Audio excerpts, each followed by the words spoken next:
Team Rocket's on the run. Pokemon, we're friends forever. You've got the power right in your hand. They'll evolve before your eyes. A world of magic at your command. You can be a master if you try. Pokemon, Pokemon, the journey's just begun. Pokemon, more the better. Pokemon, Team Rocket's on the run. Pokemon, we're friends forever. You've got the power right in your hand. They'll evolve before your eyes. A world of magic at your command. You can be a master if you try.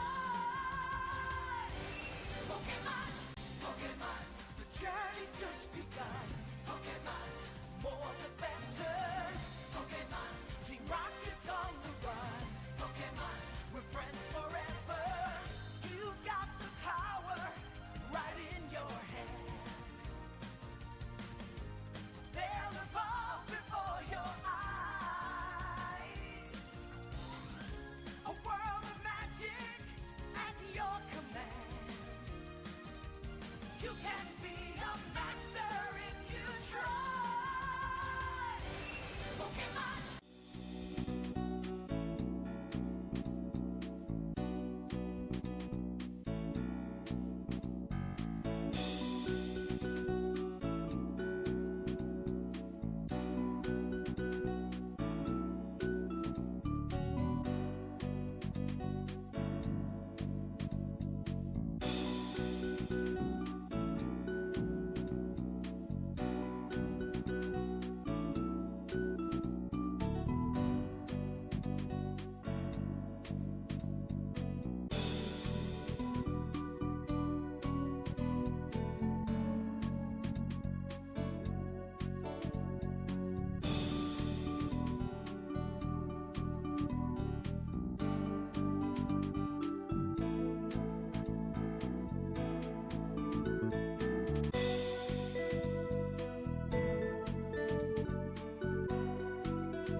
Pokemon, the journey's just begun. Pokemon, more the better. Pokemon, Team Rocket's on the run. Pokemon, we're friends forever. You've got the power right in your hand. They'll evolve before your eyes. A world of magic at your command. You can be a master if you try. Pokemon, Pokemon, the journey's just begun. Pokemon, more the better. Pokemon, Team Rocket's on the run. Pokemon, we're friends forever. You've got the power right in your hand. They'll evolve before your eyes. A world of magic at your command. You can be a master if you try. Pokemon, Pokemon, the journey's just begun. Pokemon, more the better. Pokemon, Team Rocket's on the run. Hey everybody, I hope I didn't scare anybody. I just realized that I was on the wrong hold screen, opening hold screen this whole time. Yeah, we're not playing Pokemon Pinball today. We're not playing Pokemon Red today. We're finished with those. We're playing some Nintendo 64 Pokemon games. And there's not too much of a point in not going back on mic now that I've gone on mic to say hi to everybody. Got 30 seconds until we get started. I already did the manually triggered some ads so that we get fewer during the actual stream for those of you who are not, paying to subscribe to me. Of course, I wish, if I had the choice between not getting any revenue for this and letting everyone see my show ad-free, I would happily do that. I don't care about getting money for this. I do this because I love the games, and I want to do right by the little hardcore community that's blessed me with spending some of their time with me. So, let's get started. Hey, everybody. I got confused by that gray little space there, but that's just something that's part of my actual layout. Yep, and it's the second Saturday of April already. We are finally done with Pokemon, at least in terms of the original Nintendo 64 game. I mean, the original Game Boy game, but we're going to be playing. Let's set the timer for 90 minutes. No, 6. Yes.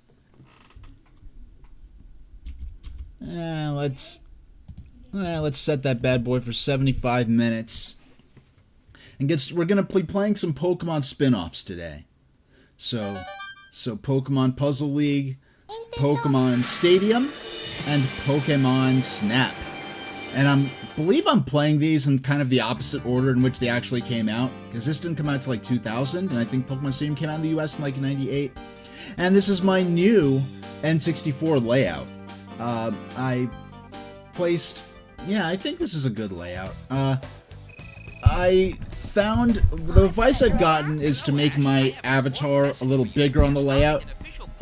I know traditionally I've kind of de-emphasized my model, but we'll start with how about a casual? Let's start at level 10. Actually, no, let's start at level 0, but we'll go for normal instead of easy like I normally do. Because this is kind of my warm-up, and it's also doubling as actual gameplay.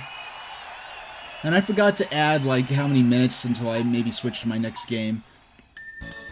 Yeah, so for the first time, I think all year, I'm actually using my Nintendo 64 controller for Nintendo Switch Online. And in the context of Pokemon, my history with Pokemon, I will continue. I already did sort of a few years ago, I already did sort of a stream where we read, period magazines covering and Pokemon Puzzle League and so forth.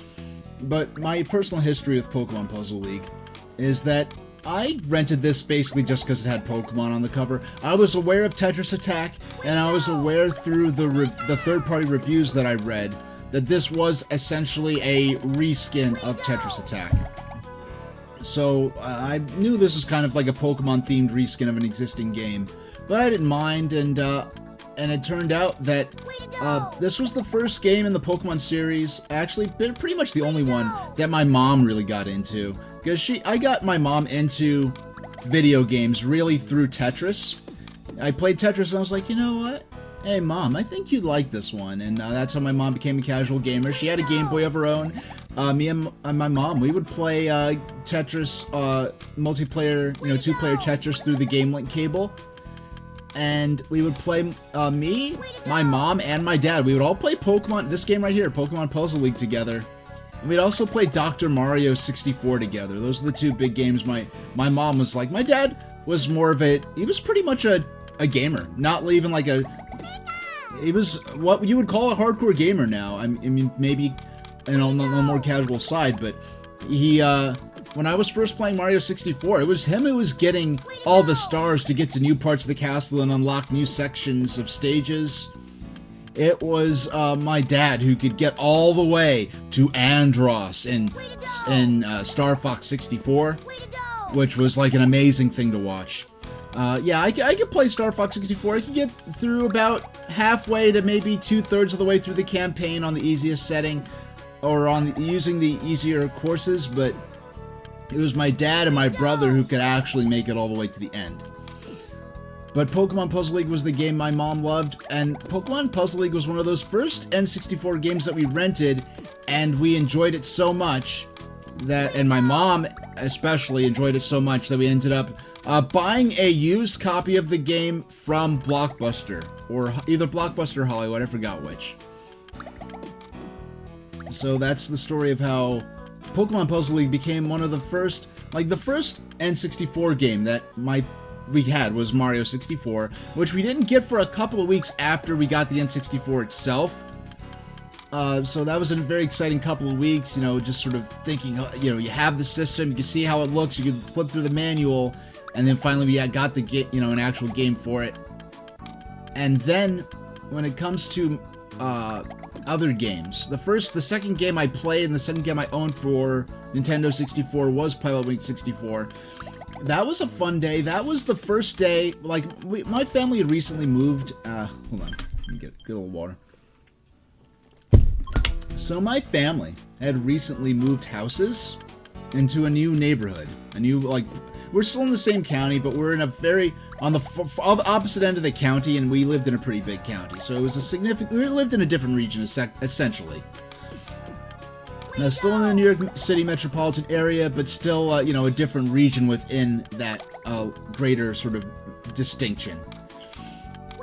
And we got our Blockbuster card. We went to Blockbuster for the first time since we moved. My mom started a new Blockbuster membership, because I think we had one in our own old town, but she let it lapse. No, actually, no, the case was we had a membership to a local mom and pop video store. And that was the video store that we actually rented. My family would rent the TurboGrafx 16 from that store.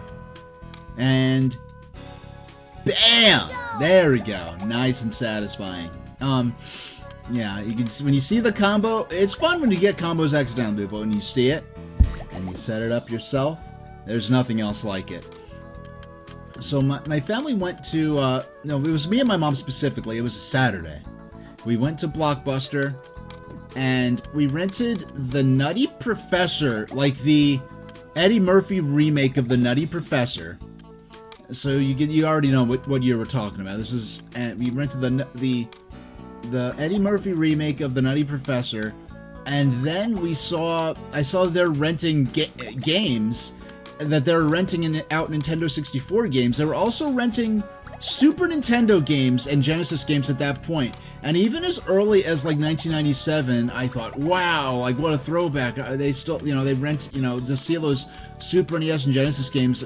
Even though the Nintendo 64 was still the hottest system out, the newest system out, it still felt like nostalgic to see Super NES games and Genesis games on store shelves, as you know, even though they were still like current generation games. They were still releasing games for the Genesis and Super Nintendo, even though they were not, you know, the top of the line systems at that point. And so I looked for, you know, a game to rent, and I think Killer Instinct was out at that point. I believe Blast Corps was out at that point. And I remember seeing Pilotwings 64, and I remember hearing about Pilotwings and on the Super Nintendo, but I was a Sega kid at the time. I didn't have a Super Nintendo. And Kalakaboy in chat is setting the mood as they explain that they're enjoying the stream as they make themselves an organic, unsalted, crunchy peanut and blackberry jelly sandwich with 100% whole wheat bread. You know, I cannot wait. I can't wait to be able to make my own peanut butter. I'm gonna move. I'm gonna have a full apartment and not just, you know, a bedroom and a bathroom. It's nice having a bedroom and a bathroom to myself and not having to share it, but I need a kitchen. I need a fridge. I need an oven, right? It's time to upgrade. And there's several places I'm looking at, and I'm very excited about this move, though it may mean a week or two, or no more than a month. A week or two, 3 weeks at the most, I expect, that I may not be streaming as I get settled in and get my new apartment hooked up with the high performance, high speed internet I need.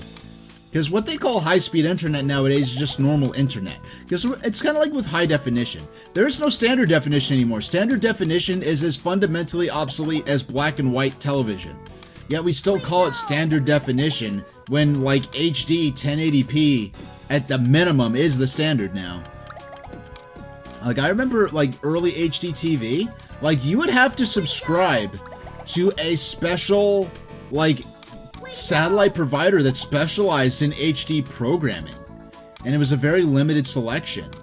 And before Blu-ray and HD DVD came out, there was a brief window where there were HD, I think it was called D-Video.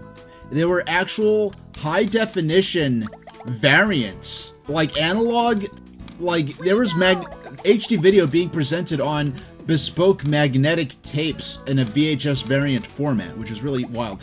And speaking of variants, when I think of variants, I think of space shuttle variants and space shuttle derived vehicles. And the space shuttle derived vehicle that actually made it to the point of doing space missions, the space launch system used for the Artemis program, the astronauts returned last night. I was very excited to see the first translunar injection splashdown since the 1970s. What I didn't realize is that I guess the telescopic cameras are in such high definition and and have such ability to view remote targets that they were able to actually, even though like actual communications with the Orion spacecraft were in blackout due to the plasma sort of shield or plasma bubble that forms around the ship as hot gases envelop the capsule during the extreme heat of the high-speed re-entry, we were able to visually see on camera the space capsule as it re-entered Earth's atmosphere, which was absolutely incredible. I never thought to watch. I remember like 13 minutes before splashdown, where they're still in space, saying like 13 minutes to splashdown, and I actually set the timer on my desk that I use during my streams and for other things. And yeah, hey, Tycho the Zoroark is a true connoisseur who knows the trainer Richie over there on the left, posing between Brock and Misty. I never explained who that kid is. That is not Brock. That is not Misty. I mean, that's not Ash or Red from the actual protagonist for the games. That is Richie, a kind of like a character who's very much made to be sort of a foil for Ash, a little more talented, a little less hot-headed than Ash. Sort of a alternate, yeah, sort of like Ash's like more talented cousin. A good character.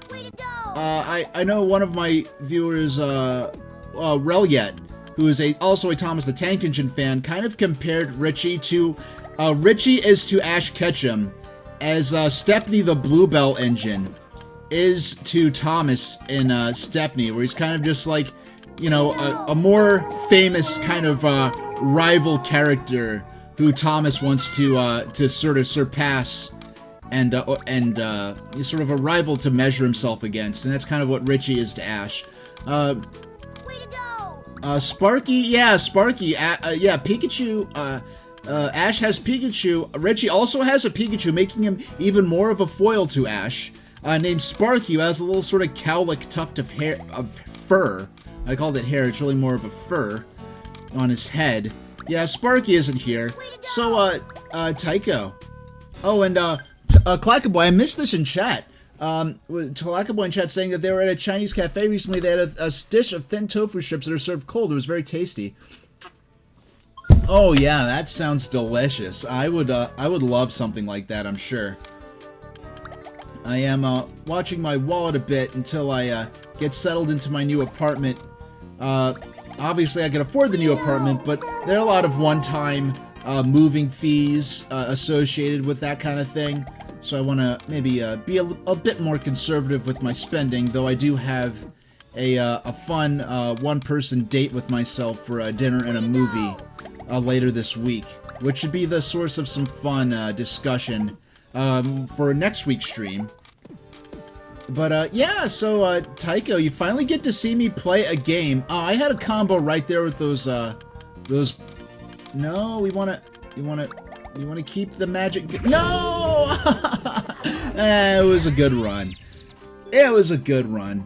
So why isn't Sparky with Pikachu and Togepi? I don't know. I guess they didn't really think this out very thoroughly. And you know, Tycho, this may be something you could appreciate, but it's kind of interesting how with Sonic the Hedgehog, they had the they had the Sonic the Hedgehog Adventures of Sonic the Hedgehog Deke cartoon. And we'll try it again. They had the Sonic the Hedgehog Deke cartoon. Yeah, they had the Sonic the Hedgehog Deke cartoon. And then they did an American-only Sonic spin-off called Dr. Robotnik's Mean Bean Machine for the Sega Genesis. And it was the only Sonic the Hedgehog game based on that Deke cartoon rather than being based on, like, the actual games themselves.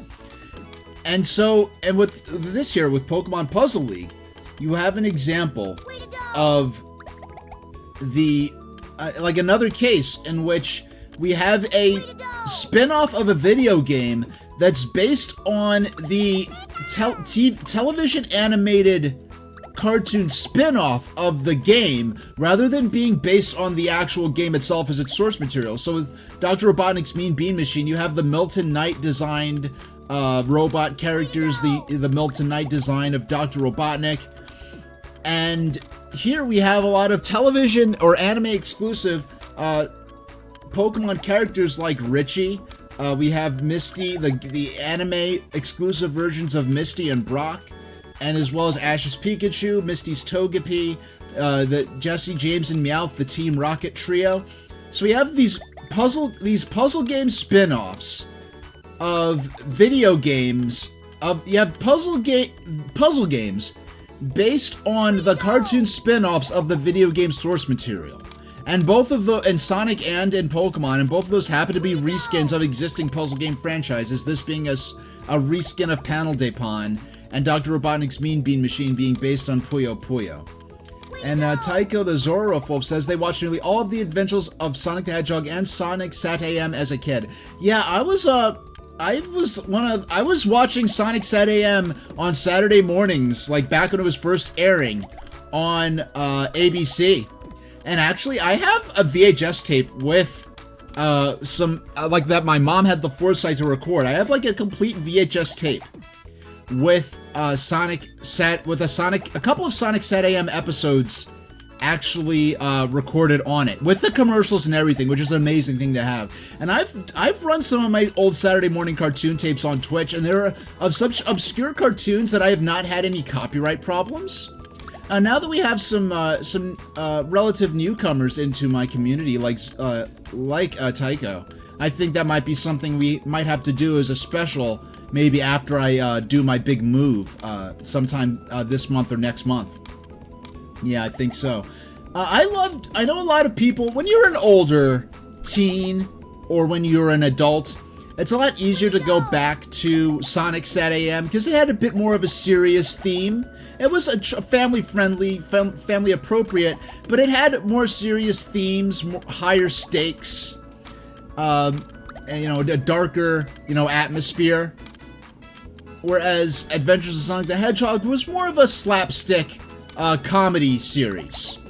So I remember I first watched, Adventures of Sonic the Hedgehog, and then my mom one day was like, "Oh, look, Sonic is on Saturday morning too." And I watched it, and I was like, "Whoa, this is so." I love Adventures of Sonic the Hedgehog, but this is so much cooler. And I loved them both growing up. And now I would say certainly that Sonic Sat AM is my favorite, and that paved my way into getting into the Archie comic series, which is often, especially by fans who grew up with post-Sonic Adventures Sonic, who grew up with Sonic X.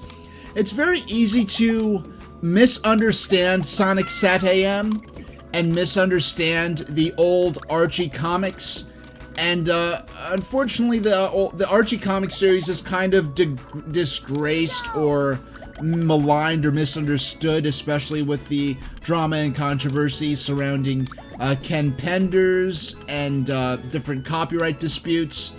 However you personally may feel about Ken Penders and how Archie may have handled the series, and if Sega and Archie let maybe Ken and other writers maybe have too much liberty with the source material. But you have to understand that the Sonic comics and the Sat AM that they were originally based on was based at a time when Sega had an official policy of letting each region, Japan, Europe, and America, create the sort of mold Sonic in a way that would be to have unique lore and elements that would be appealing to that specific market.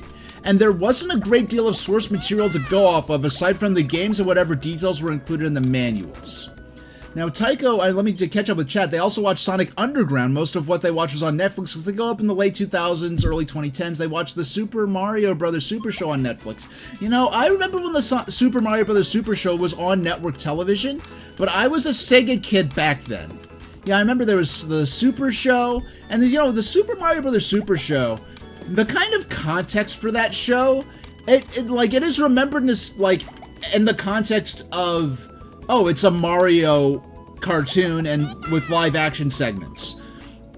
But there was kind of a tradition of a cartoon show, in the sense that there would be a live action show with live action characters, and then there would be like puppetry and cartoons interspersed with that was framed with live action actors, usually on a single set that would often even be done as a live stage show. Like, there was, like Captain Kangaroo, I think was kind of like that, even though that was before my time. The Bozo the Clown Show, I believe, was kind of like that. What other examples? I know one example from local network TV, so this might be kind of a niche thing, would be Steam Pipe Alley, where you'd have these live action segments, often with a live studio audience of children, and it would be framed by their kids. Also, the Pee-wee's Playhouse on CBS at the time was also kind of in that tradition. And the original Pee-wee show that Pee-wee's Playhouse was sort of a spin-off of was kind of an raunchy adult parody of that sort of kids show format. Hey there, Azurest. Hey, happy Saturday. I was talking about how this was one of my mom's favorite games growing up, and how we would watch the old Super Mario Bros. Super Show with Captain Lou Albano as playing Mario during the live-action, segments. And the Super Mario Bros. Movie is very directly based on the lore of the Super Mario Bros. Movie is very much directly derived from the Super Mario Bros. Super Show. And the Super Mario Bros. Super Show, even though I really was more of a Sega kid, wasn't watching that at the time, was based on this sort of tradition of live-action shows, either filmed on sets or on a live sort of studio state audience with like an audience of kids, that the Pee-wee's Playhouse and the earlier Pee-wee Herman show was kind of a raunchy adult parody of. But he also had things like Steam Pipe Alley on a local network television back then. And I think Captain Kangaroo and the Bozo the Clown Show, even though those were kind of before my time, were also kind of in that tradition. Oh, the Great Space Coaster. That is something I've never heard. I almost said Space Ghost Coast to Coast, which is something very different. Yeah, the Great Space Coaster. Tell me about that, Clackboy. Was that something on local broadcast TV back in your day? Because, I mean, being old enough to even remember the Super Mario Bros. Super Show when it was airing, even though I wasn't even a fan of Mario and Nintendo at the time, is enough to make me kind of, one of the ancient ones in this day and age with how fast the world is moving. I mean, heck, being able to have played the original Pokemon on Game Boy while the original games were still on store shelves and the original first season of the anime's dub was airing on network TVs, enough to kind of make me kind of an old-timer, believe it or not. But this sounds like something, a real classic from before. But they're saying it was on PBS and they had live actors and puppets like Sesame Street. You know what? I would watch PBS. I don't remember that show, so that was probably, like, I remember the oldest PBS kids show I remember would be 3-2-1 Contact. Perhaps reruns of The Electric Company were on, but I really don't remember them. And so The Electric Company was a bit before my time, but of course I remember Sesame Street. The appeal of Sesame Street, I remember liking the Muppets, but the appeal of Sesame Street was a bit limited because I was kind of precociously advanced in terms of some of my grasp on educational concepts like basic arithmetic and my letters and numbers. but I remember liking the live action segments, and I remember watching Mr. Rogers' Neighborhood a lot. Because he would interact with all kinds of interesting people who would teach different things, and I remember specifically Fred Rogers talked to someone, or someone visited his house, and he had a tank of soil with earthworms in it. And I remember him explaining, how earthworms help digest decaying matter and redigest, things back into soil and help, the life cycle and the sort of biological economy of the soil in which they live, and it taught me to appreciate and I also remember Mr. Rogers, he brought on Andre Watts, the legendary concert pianist, and he played Chopin's Revolutionary Etude, and it made such an impact on me. It got me interested in classical music, to see, to see Andre Watts play Chopin's Revolutionary Etude. Before, I didn't know it was called the Revolutionary Etude. I had to learn that later on. And, to see how blown away Fred Rogers was a grown adult, old enough to be my grandfather at that point.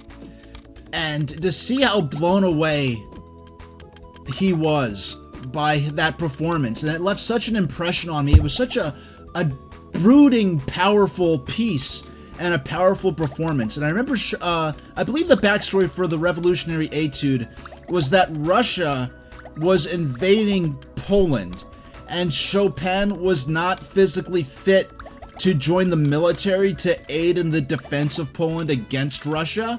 And Chopin wrote that piece out of his frustration and wanting to, help his country in the defense of his country. And that frustration, that power, I feel, I don't know if that's true or not, if that's just some story I hold. Okay, now sorry, I was ranting about Chopin. Let me catch up with chat. But, okay,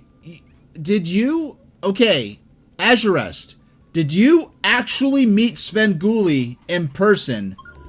Did you actually meet Svengoolie in person? Where was he? Or are you just saying, where? But, okay, now, let me catch up with chat. PBS, they had live actors and puppets like Sesame Street. It had a sci-fi flavor, Clockboy was saying then. Azure was saying they just met Svengoolie. And, Tycho is saying... Talco. Oh, see, keep saying Tycho. It's Talco. Excuse me. I keep reading that L as an I. I'm such a lazy reader because I need to make next time when I work on my setup, I need to make my chat bigger. And in my new streaming setup, I want to have a dedicated monitor just for chat.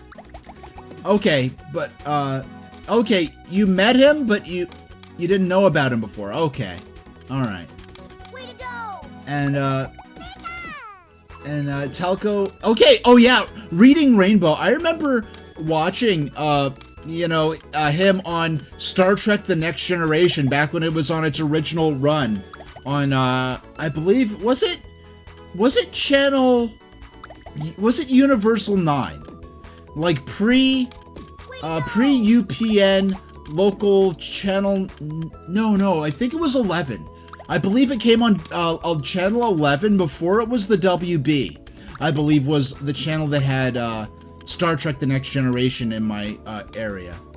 Yeah, the one with the headband eyes. I remember wondering how he saw through the visor, and yeah,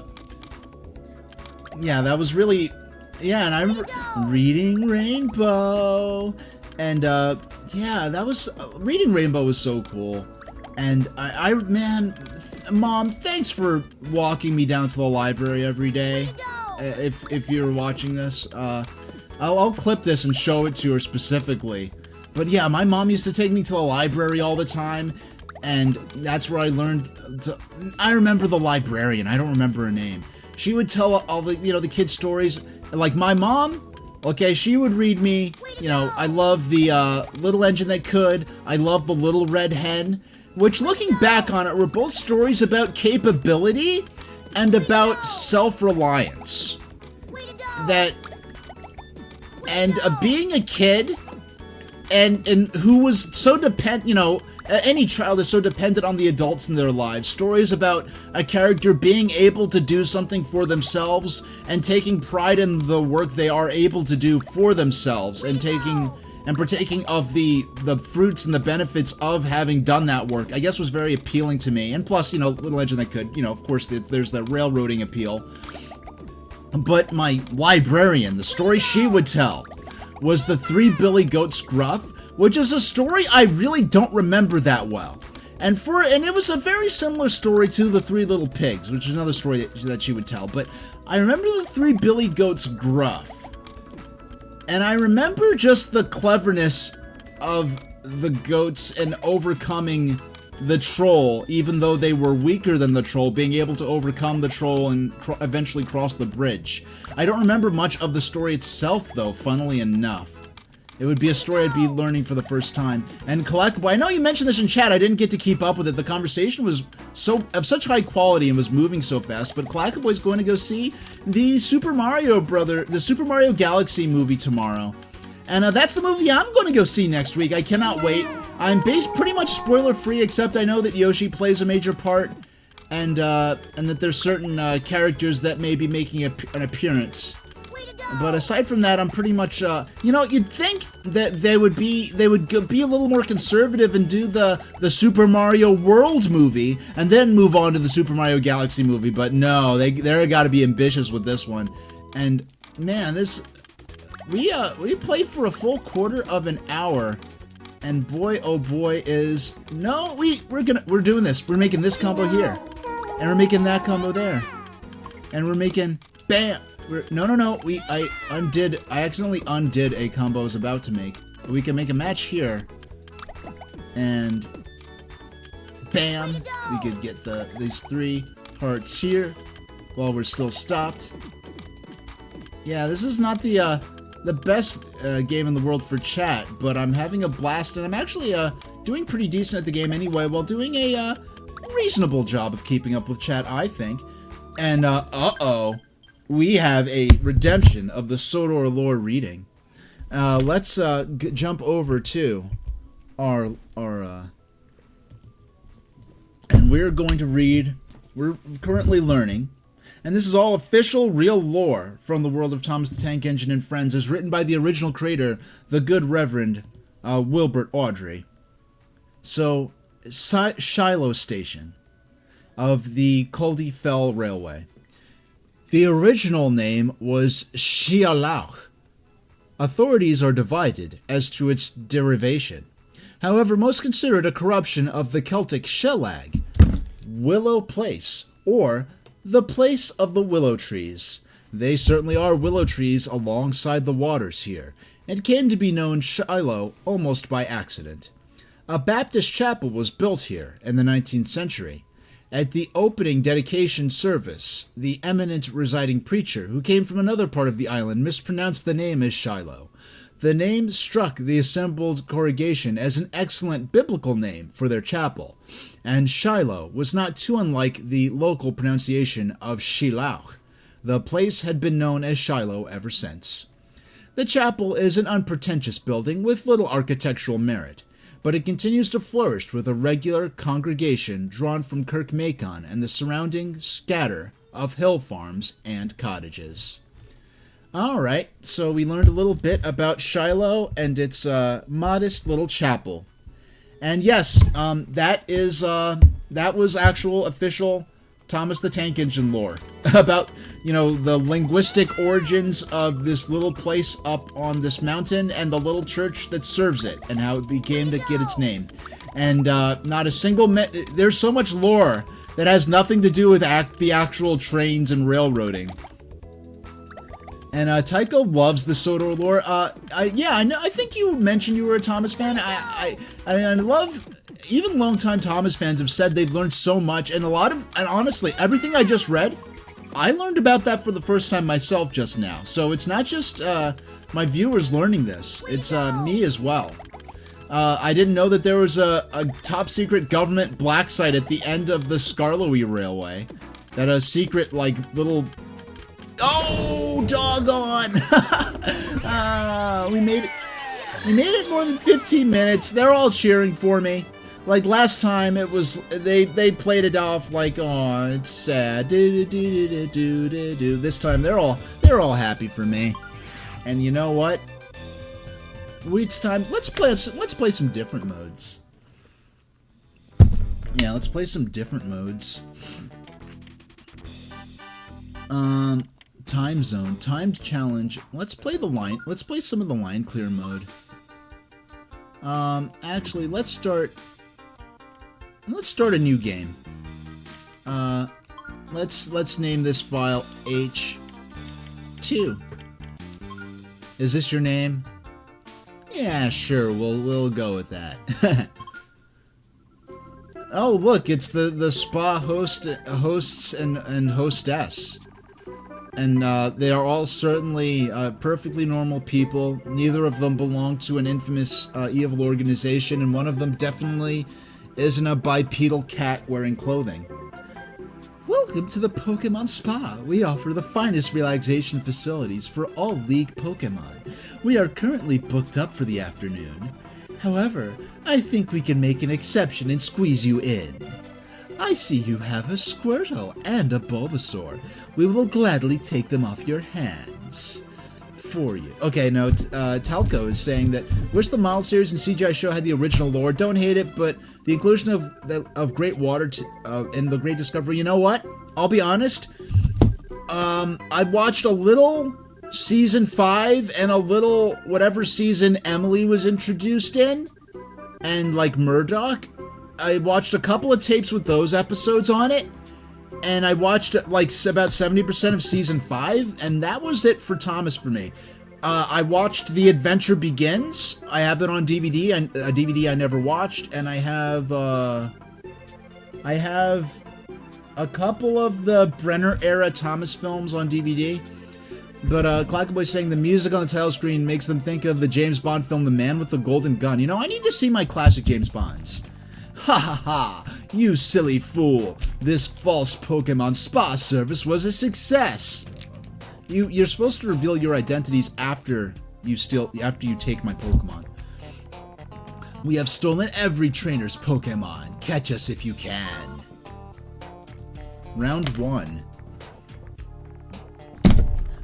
Well, it looks as if someone is trying to get back the stolen, oh, oops, doggone, I didn't mean to skip the lore. Show us what you got.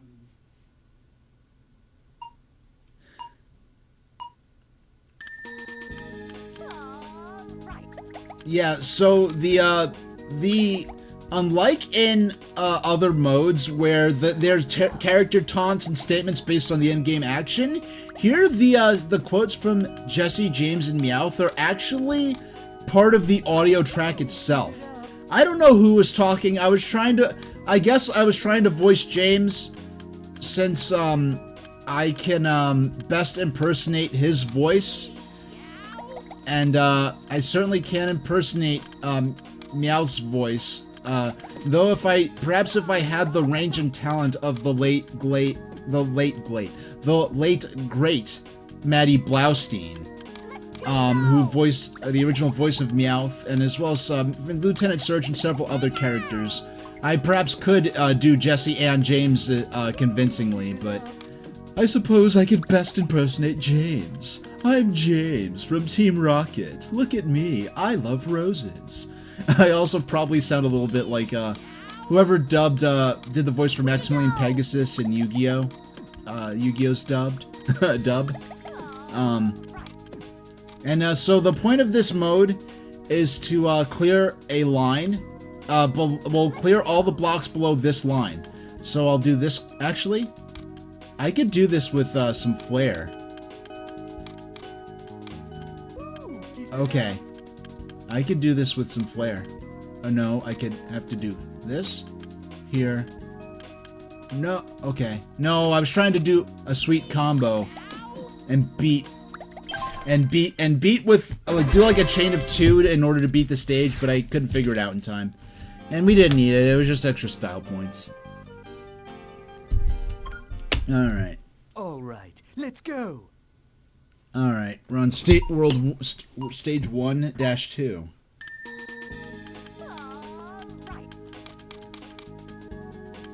Yeah, given the nature of the gameplay, you know, I want to do a sequel to Pokemon Puzzle League, and if I was going to do a sequel to Pokemon Puzzle League, one thing I would do to tie it in with, I would have, like, when you choose a Pokemon,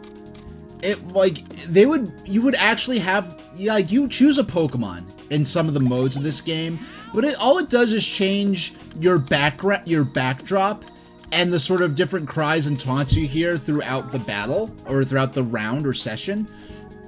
What I would do is actually, like, have, like, you do combos and chains to build up, like, the power, and when you get enough, you get to choose a Pokemon move, and it would be a simplified version of the battle theme, and actually do an attack against your opponent's Pokemon, instead of having garbage blocks necessarily. So you'd actually, and it would pause, and you wouldn't be able to see your blocks in your playfield while you're paused. But yeah, and I would actually, like, make it be a bit more like Pokemon battles, whereas what they did is a more faithful representation of the core Panel de Pon gameplay.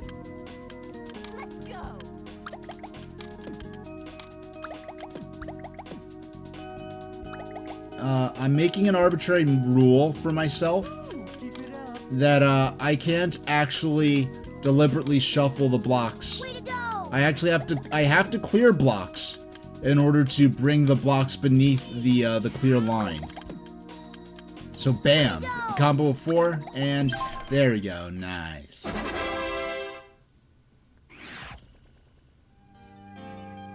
Yeah, I like how it's good that they don't actually have them cheering for you because you're technically fighting against them. Okay, let's see what you can do. Oh, and by the way, for the first time, I think all year actually, I'm using my Nintendo 64, my N64 Online, my Nintendo Switch Online N64 controller, which I love dearly. I'm having a blast with it. Playing with the original controller adds especially, like, with other systems. Like with NES, yeah, it helps with the feel, but with Nintendo 64 was such a unique controller that if you actually played games back in the day using that gamepad, nothing else can really captures that feeling. And I know, of course, like, it's also, like, a very controversial controller. It's an acquired taste, and it's often misunderstood, their intention of what they were trying to do, because often you see, like, oh, why'd they make 3, were they making this for people with 3 hands? Was this for octopus aliens to use? No, it was for dog aliens like me to use. But, that's another story. And, okay. And you know, the cool thing about, I was, a bit of lore I mentioned before, but, so when Lunarians design cars for themselves, and they like to make manuals, and they'll put the stick shift handle down on the ground near the foot pedals, and if you have a door worm, it's very easy to operate because, but if you don't have a door worm, it's kind of tricky to actually shift gears and operate the car successfully. So that's a little bit of in-universe lore. Of course, I personally don't have a door worm, but that's a different story that we'll discuss on a later date. We're ready whenever you are.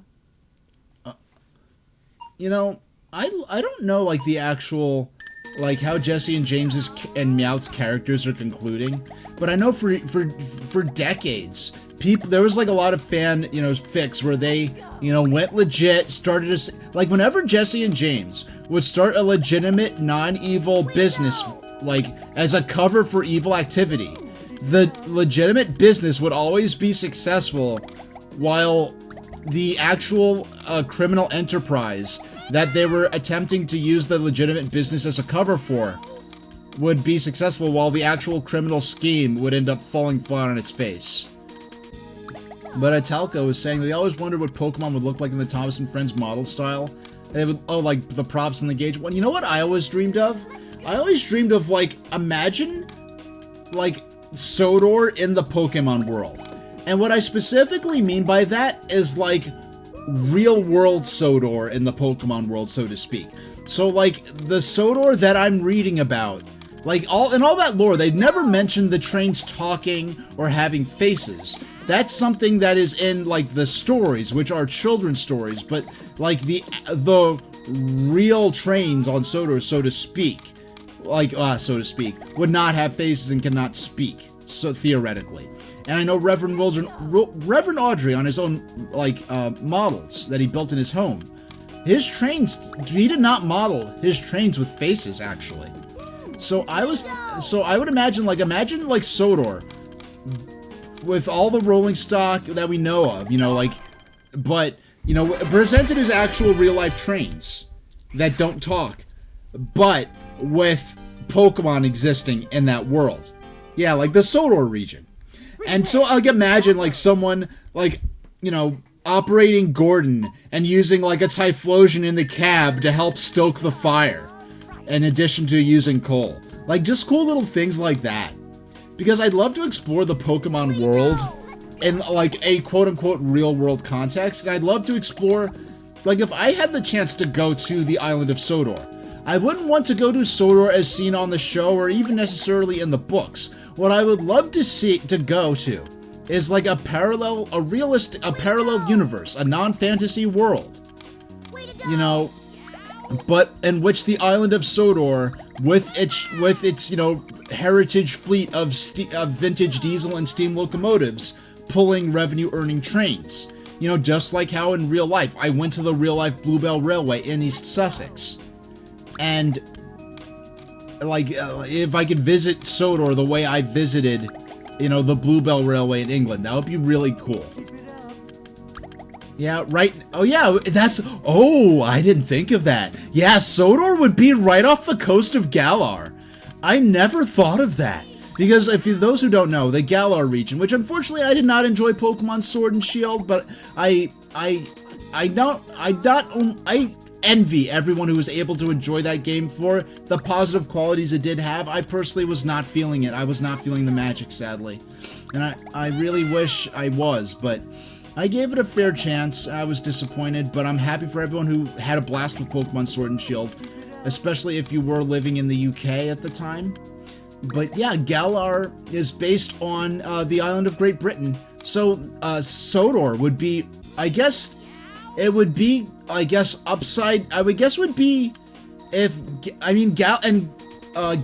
be right next to Kalos. Yeah, Galar would be a train ride away through the underwater tunnel to the Kalos region. And Kalos would be a train ride away from the, what is the Galar, I forgot what's the region from Sword and Shield? I forgot what it's called. I mean the region from Scarlet and Violet. I already forgot what the region's called. It's so sad. Well, it seems that you have beginner's luck. If you were truly skilled, then you would know that when you do combos and chains, the scroll speed of the blocks will pause for a brief moment. While it stops, you'll see a Jigglypuff shown on the right side of the screen. As you pause, time decreases, the Jigglypuff will get angry. If it's gone, then the blocks will start scrolling again. True puzzle masters will make sure to keep doing combos and chains. Let's see if you can. Find us again. Bye. Paldea. Yes, that's it. Paldea, thank you. Let's go. Yeah, thank you. I've been calling you Tycho the Zoraful for weeks. I'm so sorry. Your name is Talco. Yeah, I need to make I need to make my chat bigger in my layout. Though I'd say within probably yeah, by the end of the month I will probably have moved and will be in my new setup soon. So we'll move this over here. Yeah, I love that, I love the, Wakanda Forever pose that, Jesse and James are doing. And I guess they're supposed to be police officer outfits? I don't know. They look like backup dancers for, a Michael Jackson stage performance. Way funnier than being called Taco. What, do streamers do that to you, Talco? Do they do that to you? Or maybe my weird, New York, accent, made it so you really didn't notice that I was saying Tycho instead of Telco. I don't know. And I know, like, when I'm in the chats of streamers, some call me, like, Harbus calls me Super Train. Some people just call me H. Some people call me Super Train Station. Some people just call me Train. You always, and a little, yeah, do a little wardrobe adjustment there. Oh, that was a couple of years ago. Yeah, and if it wasn't like them just like pulling your leg, I'm sure it was. I bet they also had small chat layouts in their streaming setup. Because when yeah, actually no, I had a dual monitor setup from when I first started streaming. Wow, we already finished the first stage of this, the first board of this stage, I guess. Okay, let's see what you can do. Oh yeah, you know, we're good for this. We could take you, Team Rocket. I believe this backdrop is supposed to be Viridian City, which we only see for like a couple of episodes in the anime. Well, I mean, a lot of major towns like Pewter City, we only see once in the entire. You know, it's so funny. Like a lot of the actual like actual important cities from the Pokemon Red and Blue, Green and Yellow, well, not Yellow, but Yellow, it's kind of a circular thing. For the actual locations from the Pokemon Game Boy game may only appear in, like, Cycling Road. There's a Cycling Road episode, but, like, a lot of the major cities only appear for a single episode. Like, when they could have gotten probably 2 or 3 episodes out of each city, but then they make up a bunch of random places that never appear in the games and never get mentioned again. Like, there's a place in Kanto called Hop Hop Hop Town, and it never gets mentioned again. And I forgot it existed until around like 2007. I actually watched through for the second time in my life, and only time in my life really. I only watched through just one of the Pokemon anime in its entirety a couple of times, and I forgot that Hop Hop Hop Town was even a thing. But Telco's saying that they have a dual monitor setup as well. And soon I will have a 3-monitor setup. And, We're ready whenever you are. alright. So, in about 24 minutes, we'll do our first, break, and, we'll switch to Pokemon Stadium next. Which will be fun. Alright, so... yeah, I think we'll play until eventually. I think we'll continue on with these with these line clear stages featuring Jesse and James and Meowth of Team Rocket. But eventually, we're gonna get to a point where I guess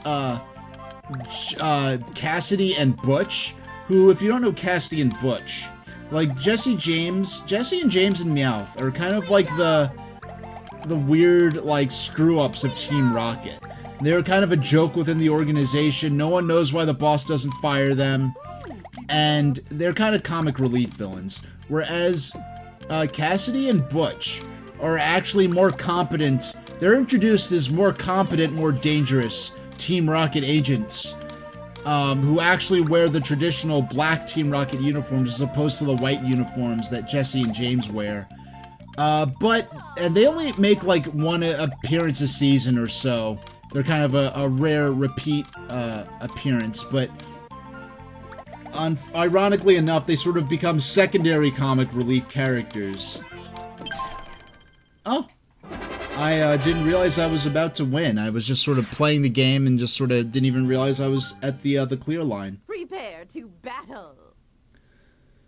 Yeah, we've been, I guess, I don't know if that 13 minutes is the time we've spent on this stage. Or the time we've spent playing line clear mode in general today.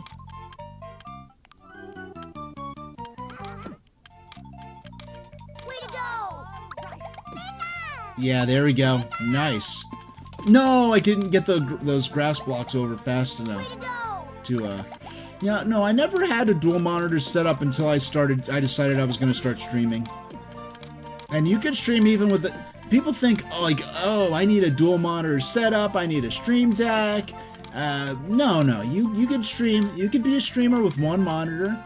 You could be a streamer without a... You don't need a stream deck. If you want a stream deck, if you're using OBS, I'm going to tell you what to do.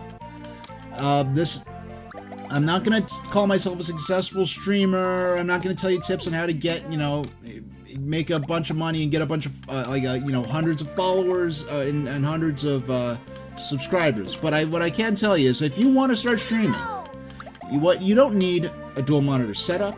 You don't need a stream deck. You don't need a gamer chair. Yeah, you don't need all that. You need a chair.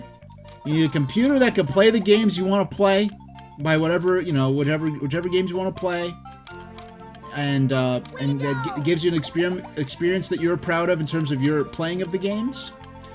You just need a computer that can play games that you care about, that could also run your broadcast software. And if you want a stream deck, what you do is you get a $10-15 USB keypad off of Amazon, and using software like OBS, you can set hotkeys to different buttons, and I believe you can set them, because what I did is I set them to... You could set things up to respond to a keypad number press separately from a keyboard number press. So you set up your hotkeys for the different actions you want to take on your keypad, and just memorize the buttons. Or you could, you know, if you have a printer, if you don't have a printer, you could just do it in GIMP, which is a free Photoshop alternative, and make little stickers. You make a little paper-sized thing the size of the keys on your keypad, print them up, and go to Staples, and for like $3 you could have them printed up. Get some scissors and some glue, and you cut them up and tape them to the buttons that you set to your hotkeys, and you have your bootleg stream deck ready to go, and you're good to stream. And I mean, obviously, you also need the good internet connection. Now, aside from streaming, if I was not streaming, all my computing needs in terms of like what I do professionally could be satisfied by a Raspberry Pi that I could use to just, you know, watch, you know, YouTube videos and do my word processing in my emails. And that's all I'd need. So when it came time for... I didn't use a Raspberry Pi for that, but what I did use was an old refurbished, you know, $50, $100 office PC. That's all I needed. But when I decided I wanted to start streaming, I had to buy a streaming PC. And so what I did was I got a refurbished office PC that was set up with a capture card, and I had to install a USB-C card in it myself.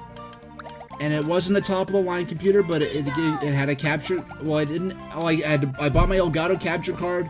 I had the HDMI port, you know, because it didn't have an HDMI port originally, so I had to install the card for that, and USB 3.0s for my Elgato, and I was good to go. Now, for me, that was a significant expense, but it was an expense that... Hey, nice! Didn't expect to be at the stage that soon. Yeah, in terms of buying the capture card, buying, you know, the monitors, because I did need new monitors, because the monitor I had wasn't even an HD monitor. Alright, so... Alright, so those weren't the best disguises. Oh, I accidentally skipped the lore. Oh no. Okay, let's see what you can do. Okay, we're underwater now. And James is wearing a dress, and okay, sure, whatever. Way to go! Whatever. They just do their you know, it's like when Bugs Bunny wears a dress. It's like I don't know of anyone who got offended when Bugs Bunny used to like dress in drag. It's like, okay, whatever. Like, and I remember like people who were like actively hunting for things to get outraged about in Pokemon would get upset because like James would wear dresses as part of his disguises sometimes, but like real life undercover agents like will dress like in ways that break expected gender norms like anyway. And yes, it's hilarious when people think secret agents are all like James Bond, where it's like if you're famous on, if you're like no person as famous and well known as James Bond is in universe would ever like succeed as an actual spy. Like, spies deliberately like anyone who's famous for being a spy is not a good spy.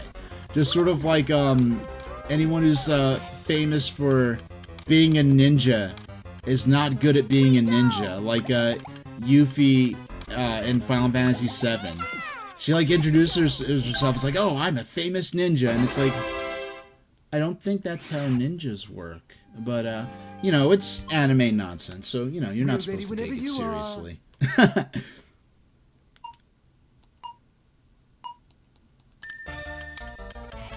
to go!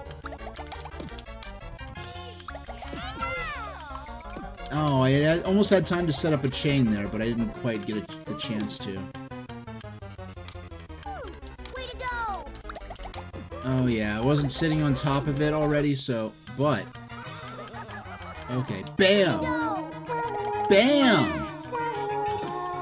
Yeah, I didn't quite have the time to, set up a third part of that chain. Oh, I could have made a chain there with those green ones, but I wasn't thinking ahead far enough. So here, I can make a chain. I'm gonna make a chain with these fire blocks, and the yellow ones there are gonna... Oh no, I misinterpreted that. But if I make this... Yeah! I was able to do that fast enough to make a chain there. And if we move these two over... Oh, I see that clear line. I see that clear line. The end is in sight, at least for this stage. And bam. Or at least for this board, I guess. I don't know. For this level, I guess each stage, and we're in stage 3, 4. I don't know, like board or act, I don't know. Yeah, but at least, like, it's kind of funny how... I'm very excited for the future of my stream. I won't go into detail now, but I will say that platformers are definitely in our near-term future. And Talco, it's great having you finally in a stream where I'm not playing Pokemon for Game Boy. Now that we finally finished that, and bam.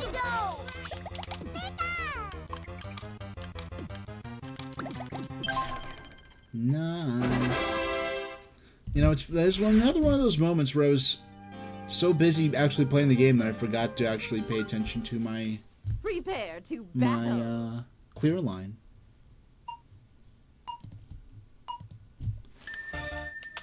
You know what? I just realized I still have the Game Boy Knight as a redemption option. I just realized I forgot to disable that. I'm not playing Game Boy anymore, and I'm not going to be playing Game Boy for quite a while. I like to move away from Game Boy for a little while.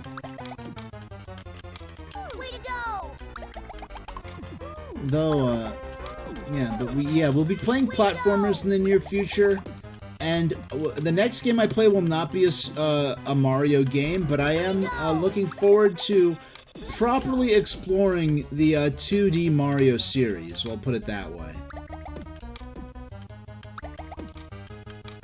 Now, if we can... Oh. Nice. Okay. We have the clear line appearing. It seems like as the stages get tougher, the clear line is appearing a lot faster. Nice combo there.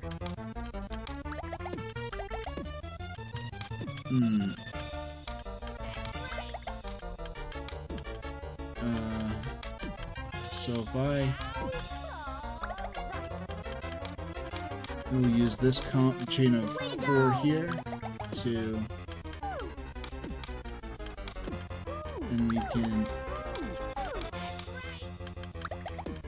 Oh, I was hoping I'd had time to... Oh. It's another one of those moments where I... Yeah, Kalaga was saying... yeah, I was just about to say, I don't think the Game Boy Night feature will be used today. Oh, believe me, I have plans for Game Boy, but they'll be in the future. Because there's a certain, legendary game series that, we've yet to cover. And my first time playing that game was on the Game Boy. And that's something I would like to maybe... I think for our next long game. Our next long adventure. We have, you know, I haven't played a long adventure game I've played platformers. We played like the longest sort of the game most like Legend of Zelda that I've played to this point would be Beyond Good and Evil, which I never finished because frankly it nearly killed my stream. And my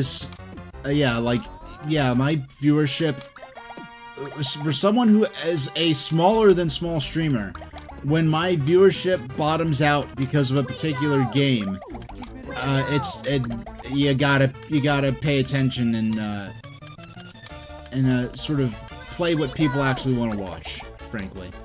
And the thing was, I was about halfway through Beyond Good and Evil, and it's like, okay, literally, no one's watching me. People will have the viewership I have and say, no one's watching me. But like, no, I have a community. I'm honored to serve them. But with Beyond Good and Evil, at that moment in time, like, it was to a point where I was doing streams with 0 viewers, like, for 3 hours. And it's like, yeah, this ain't it. So, but yeah, we'll be moving on to other games. But then our next games I've been alluding to it for over a month. All right, let's go. And it is going to be a platformer though. So, and next in 2027 at the earliest, probably 2027 at the earliest, honestly. Especially after we just spent like 4 years on Pokemon. I want to spend some time with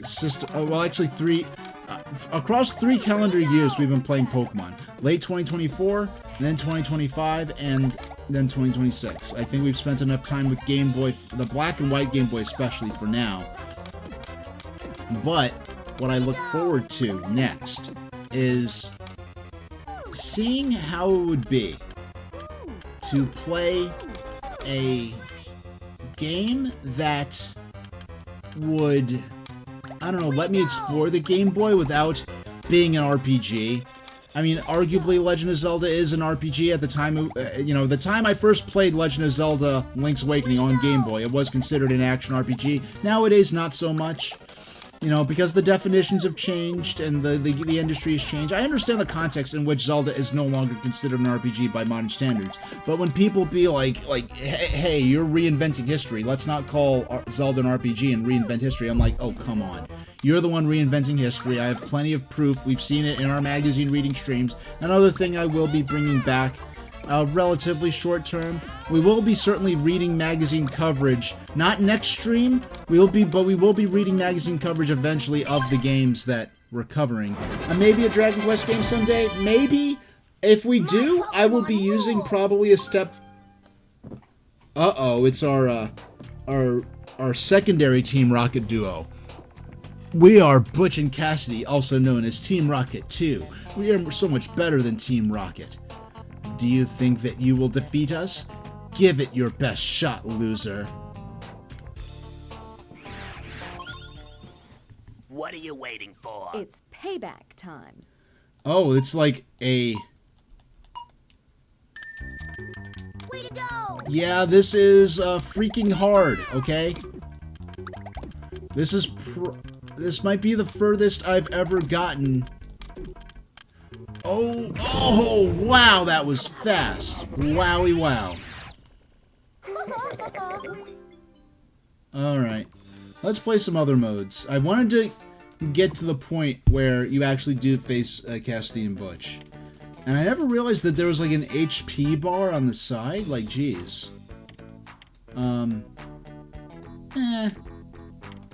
Let's play. Let's continue with our single play. We have about 7 minutes left. Oh. Alright. We're gonna continue on with hard. But yeah, eventually I'd love to play Dragon Quest, in which case I would certainly be playing, I'd be using the Nintendo Power Strategy Guide from the time, and playing along with that. And Brock said, Ash, it's good to see you again. Looks like I'll be your first official battle. I hold the Boulder Badge. If you defeat me, then I will give it to you. Have you heard anything about the Puzzle Master? I heard no one has ever defeated him. Oh well, are you ready? Let's go.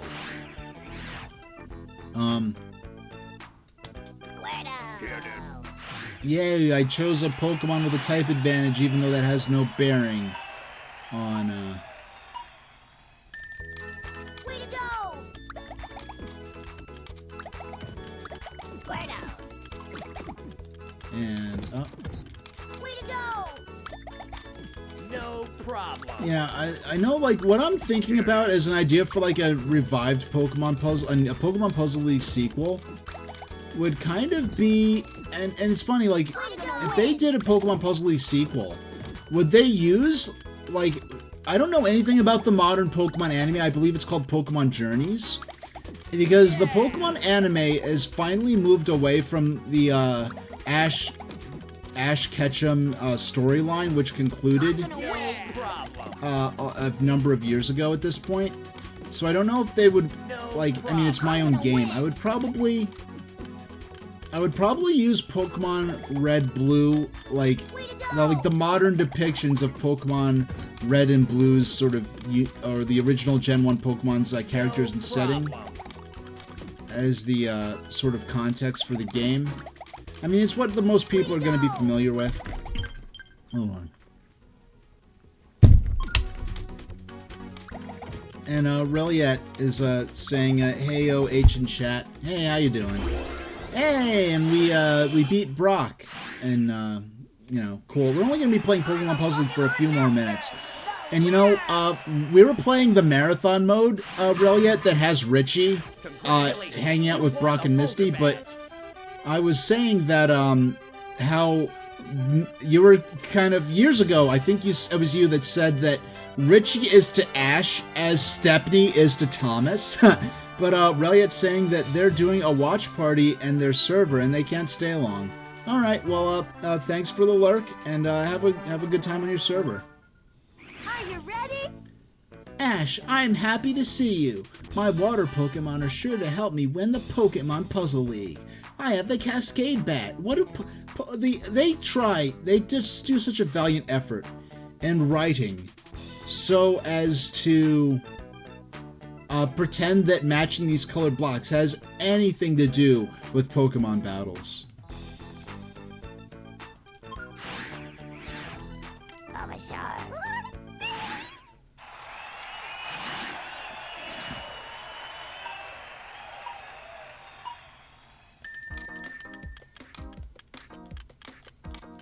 Alright. Yay! Yeah, like, and it's funny because, I don't know, the context of Misty and Brock being cheerleaders, being cheerleaders, being gym leaders, no, not cheerleaders, but gym leaders. They are actually, Misty and Brock are kind of Ash's cheerleaders, though.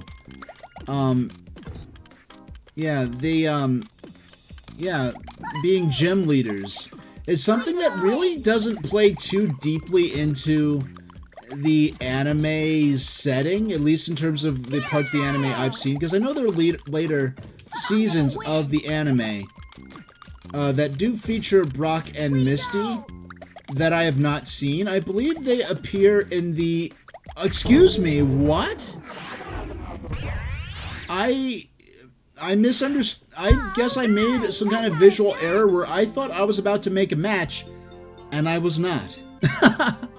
Ah, boy. That's fun. Look at all the... Oh, I already scrolled past it, but I love the blocks, like, falling down on top of Ash's head and making it, like, jiggle a bit, like he's getting bonked in the head by the falling blocks. Way to go! You know, it wasn't until right before I started my started streaming Pokemon Red and Blue. And by the way, I hope that a number of the later Pokemon episodes of me streaming episodes, or I guess VODs of me streaming Pokemon, I did not record them locally. I only have the Twitch VOD recordings, and I have to go and make sure I download or migrate those over to YouTube before the VODs expire and they get deleted from Twitch, because it would suck to have sort of lost episodes, because there's one VOD I have where I know the stream itself was fine, but for some reason the VOD is very choppy. And if I did not download that locally, then that's basically a lost episode of my Pokemon playthrough, which would suck. Way to go! Yeah, the only, with a few exceptions, the only VODs that I do not have preserved either on Twitch or especially on YouTube are ones where I knew that keeping the VOD up would cause. Okay, I was not expecting to win that fast, especially after I got owned last time. Well, I mean, I just made a very specific mistake last time where I thought I was about to make a match that would buy me some time to find more matches, and instead I was just actually making a random switch that did not trigger anything, and I lost. And I believe it does give you the same block layout each time you play. Okay. Ready when you are. Ready when you are. Yeah, and believe it or not, this is the late great Maddie Blaustein voicing both Lieutenant Surge and Team Rocket's Meowth. Yeah, she had quite the range. Do you think you have the courage to try to take my Thunder Badge? Ha ha ha. A little baby like you can't defeat me. I'll put this baby to rest, then I will challenge the Puzzle Master. Ready when you are. Yeah, I don't know. That sounds a lot like the voice that I give Red Hot Boiling Detective Chad. Who, if you didn't know, Red Hot Boiling Detective Chad, who's a fictional character from my my lore streams. You know, my characters, aside from Super Train Station H, both of Human of Redemption Center 1 and Lunarian of Redemption Center 5, both played by me, obviously. Yeah, both those characters are depicted by me, but I also voice Red Hot Boiling Detective Chad. Uh-oh. Alright. It's time to go back to our game selection. Next, we will be playing... Hey, and thanks for the watch streak, Reliat. But it's time for a little break. So, I will be back in 10 minutes, and we'll be playing some Pokemon Stadium. Yep. And, I will be running a break during this. An ad break, so that it doesn't interrupt our actual stream. But I will see you all in a few minutes, and thank you all very much for watching.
Hey, we're back.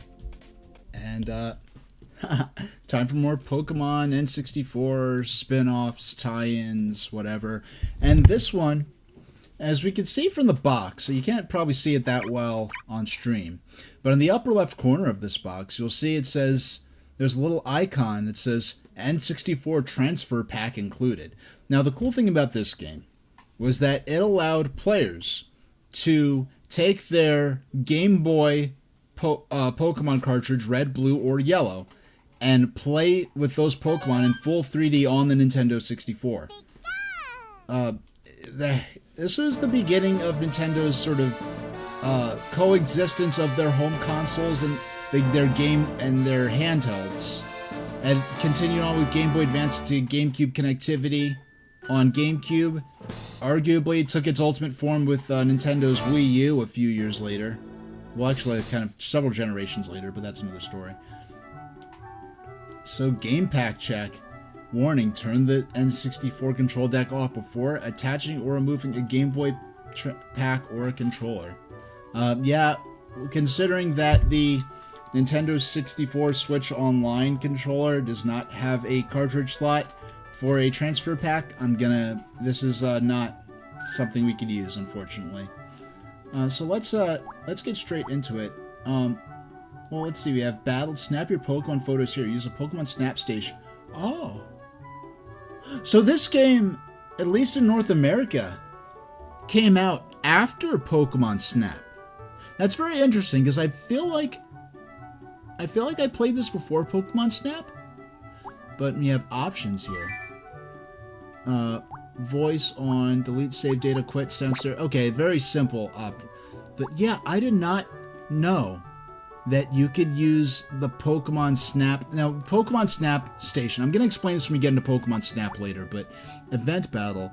This is a battle arena for trainer parties and in the game pack set for controllers 1 and 2. Pokemon Stadium, find the stadium, battle sites. Now, let's go to battle now. Let's do a quick, sort of no strings attached battle to sort of show what this game is like. So we're going to use different buttons to choose different Pokemon. I mean, how could we get more classic than Pikachu? No, actually. How do we... Okay, L button to cancel. No, we're gonna use Bulbasaur, Squirtle, and Charmander. The classic starter trio. This battle is for you who wanted to get into a battle right away. Yeah, and we have this awesome announcer that commentates the battles. So, if we actually had things set up with our transfer pack and everything on a real N64, I could play using the same team that I beat Pokemon Red with, that you saw me playing with and training throughout, the 50-something hours it took me to beat Pokemon Red. We could play with them on the N64. So how the battle interface here, it's not like the games. When you press A for battle, and you could go, so when you hold the R trigger, you see that your 4 moves are mapped to the C buttons on the Nintendo 64 controller. And so we don't choose from this menu, but you remember, so I press up to bring out to use flamethrower. And they have this cool way of animating. Now look how they animate this, where the one Pokemon attacks, then it cuts rather seamlessly. It's noticeable, but fairly seamless, to the other Pokemon reacting. So all they have to do... Oh, doggone, he's almost knocked out already. So all they have to do is show... is to have each of the 151 Pokemon featured in this game do all the animations for them having different reactions and for different attacks, and when you stitch it all together, it looks more like the Pokemon are actually interacting in real time. So, let's try Dig. This Charmander knows Dig. That's a move I never learned.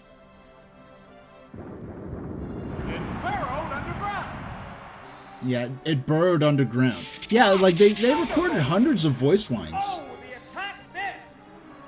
Neither one is conceding an inch. Alright. And so now, in the first turn... Super effective! Nice. Good. Alright, so we knocked him out. What will the next Pokemon be? Oh, it's Odyssey! It has to make up for lost ground. Alright, we're definitely... We know what move... Wait, actually? Do we have... Yeah, I guess we have no option to use items here. Okay, so we're gonna use Flamethrower and hope it's... yeah, and it likes to set... In a lot of these modes, it will set... In a lot of modes, it will set all the Pokemon to level 50 to sort of even things out. Now, Clackaboy in chat is saying this is random, but they just had a vision of dorms passing out digestives to passengers on a train. You know, that's in a... You know, if there's like a Lunarian train conductor, like, Dormworms, like, they do... Oh, I'm fainted. He's nearly... Okay. Charmander's fainted. Let's... The combatants face each other. Yeah, so, yeah, they... Like, the Dorworms have a retractable stinger in the base of their tail that they do use to attach to their host's nervous and endocrine system, and I guess circulatory system too. But they can detach from their host. It's not like a permanent, like, physical connection between them. So if, you know, if I had a Dorworm, let's not talk about that. But if I had one and I forgot my water bottle in the fridge, I could have my Dorworm run out and get one while I wait here and continue the stream. But Mega Punch. Issued an order. This should knock them out. Yeah, there we go. Wow! Going down! There's only one Pokemon left in reserve. Yeah, it looks like we're... Oh, it's Vulpix! Let's change Pokemon. Oh, The it's remaining Pokemon stock is 2-1. The a... 10th battle continues. Let's bring out Squirtle for this. Get the type advantage. Here's a Pokemon chain. Yeah, it feels like they really do play it up like this is a sporting event, which is fantastic. Dorms aren't servants for their hosts. They're definitely, like, equals in bio... Oh, doggone, he got burned.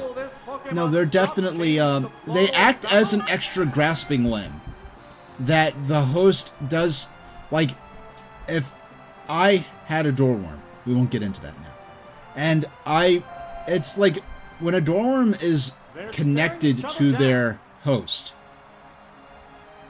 like, if the host thinking about grabbing, like, the water bottle on my desk, they could use the Dorworm to do that the same way I could, you know, without even thinking about it, I could use my arm to, you know, operate my arm and grasp it with my fingers, and, you know, it's not a, like, because of the nervous system connection, they are able to do that. So they are useful in acting as an extra grasping limb, but they're not like a servant to their host or anything like that. Now, Dorworms do enjoy being helpful, because being helpful gives the host more reason to serve as a host for them. You know, and there are other, you know, biological and other sort of benefits as well. But that's a little more complicated. And I'll save those sort of lore and reveals for... Ah, doggone. I was hoping to whisper of a dream, but the dream did not come true today. We'll use Clefairy, our last non-knocked out Pokemon. There's nothing left in reserve. Oh yeah, if some, in fact, I have a host.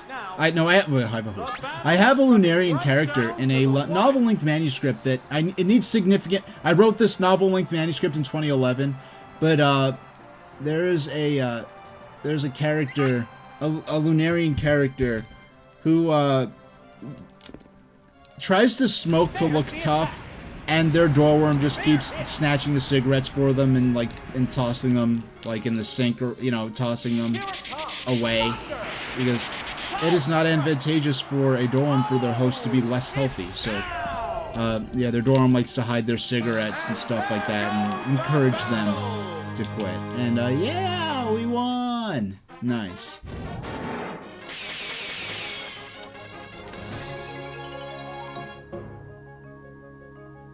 Yeah, this is the first time I'm seeing all of this since, like, 1999 or 2000, when I last rented Pokemon Stadium and or played it at a friend's house, so, I'm, reliving the nostalgia in real time. But, let's go into Pokemon Stadium, the actual main mode. Alright. So, GB Tower. Play your Game Boy Pokemon here. So, in this mode, effectively, your Nintendo 64 is acting as like a Super Game Boy that only works for Nintendo 64. So you can play your Pokemon Red cartridge right there on your TV, like you had a Super Nintendo in the... But, you have the Gym Leader Castle. The Gym Leaders await your arrival. Whoever reaches the top is the ultimate trainer. Pokemon Lab. Let's check this out. This looks like a sophisticated options thing. Oh. Pokemon Game Pack is not inserted. Turn the N64 control deck off, then insert the Game Pack. Alright, so that is a mode that is only compatible. Organize items. Okay, so this is only for use with the Game Boy cartridge and the transfer pack. The Hall of Fame is where tournament winners are shown as statues. Can your Pokemon join them? Kids Club. Here's a place where you can unwind from battles. Cute Pokemon. Hope you'll join them for fun. And Stadium. The stadium is where tournaments are held. Test the mettle of your Pokemon with 4 sets of rules. Gym Leader Castle. Let's try Stadium a bit. I mean, we are playing Pokemon Stadium, right? Why not? So, you have the Petite Cup, levels 25 to 30, a tournament with many cute Pokemon, but don't let your guard down, you will be tested. We have the Poke Cup, the official Pokemon League tournament. Hone your skills to become the champ. Pika Cup, a tournament open to the lowest level Pokemon. Strategy is the key here. And the Prime Cup, ultimate tournament without level restrictions. Let it all hang out. Let's try Petite Cup. So the rules. Okay. Okay, I think this is what we'll use what are called rental Pokemon. It's Dratini, Dragonair. Blue panels, qualifying Pokemon 45. Enter with 6 Pokemon, choose 3 out of 6. Levels 25 to 30, maximum 3 level total. 3 Pokemon, total level 80. Maximum height, 6'8". Yeah, maximum height, 6 foot 8 inches, max weight, 44 pounds. Unevolved Pokemon only. No 2 Pokemon asleep or frozen. Mew can't attend. Get a continue for a perfect match. No self-destruct move. Yeah, it's amazing. Yeah.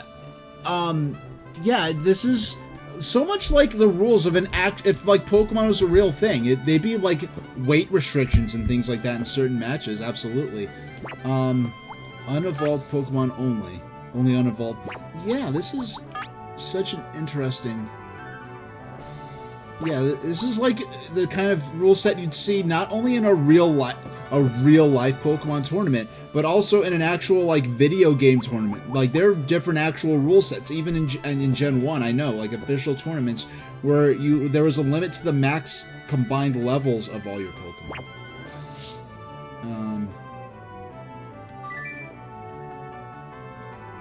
Yeah, registered Pokemon. Yeah, we don't have anything for the transfer pack, so we'll use rentals. Oh yeah, something I didn't consider.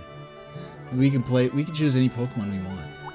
We could choose, oh yeah, only unevolved Pokemon. So we got a Dratini. We'll enter Dratini here. Oh, we finally get to play with Dratini. Can we play, is Lapras in here? We got Paris. Yeah, no evolved Pokemon, so execute. Ammonite. Yeah, no Vaporeon.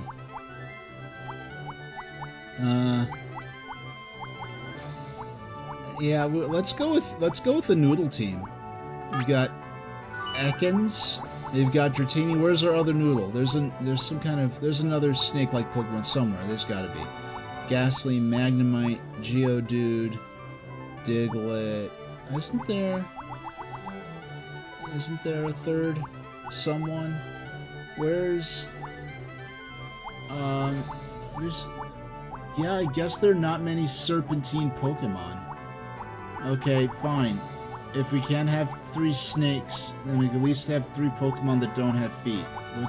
Where's a Pokemon here that doesn't have feet? Jigglypuff. We don't have many to choose from. Bellsprout, I guess the roots count as feet. Shelter. Ghastly. Execute. Voltorb. Let's go with Ghastly. Oh yeah, we get to... Okay. We have to choose 3 more. I guess Voltorb. Zubat... No, Zubat doesn't have feet. It has little swallowtail things, but those aren't weight-bearing limbs. Okay. And... I guess... We don't have any grass types, so I might as well choose Execute. Okay.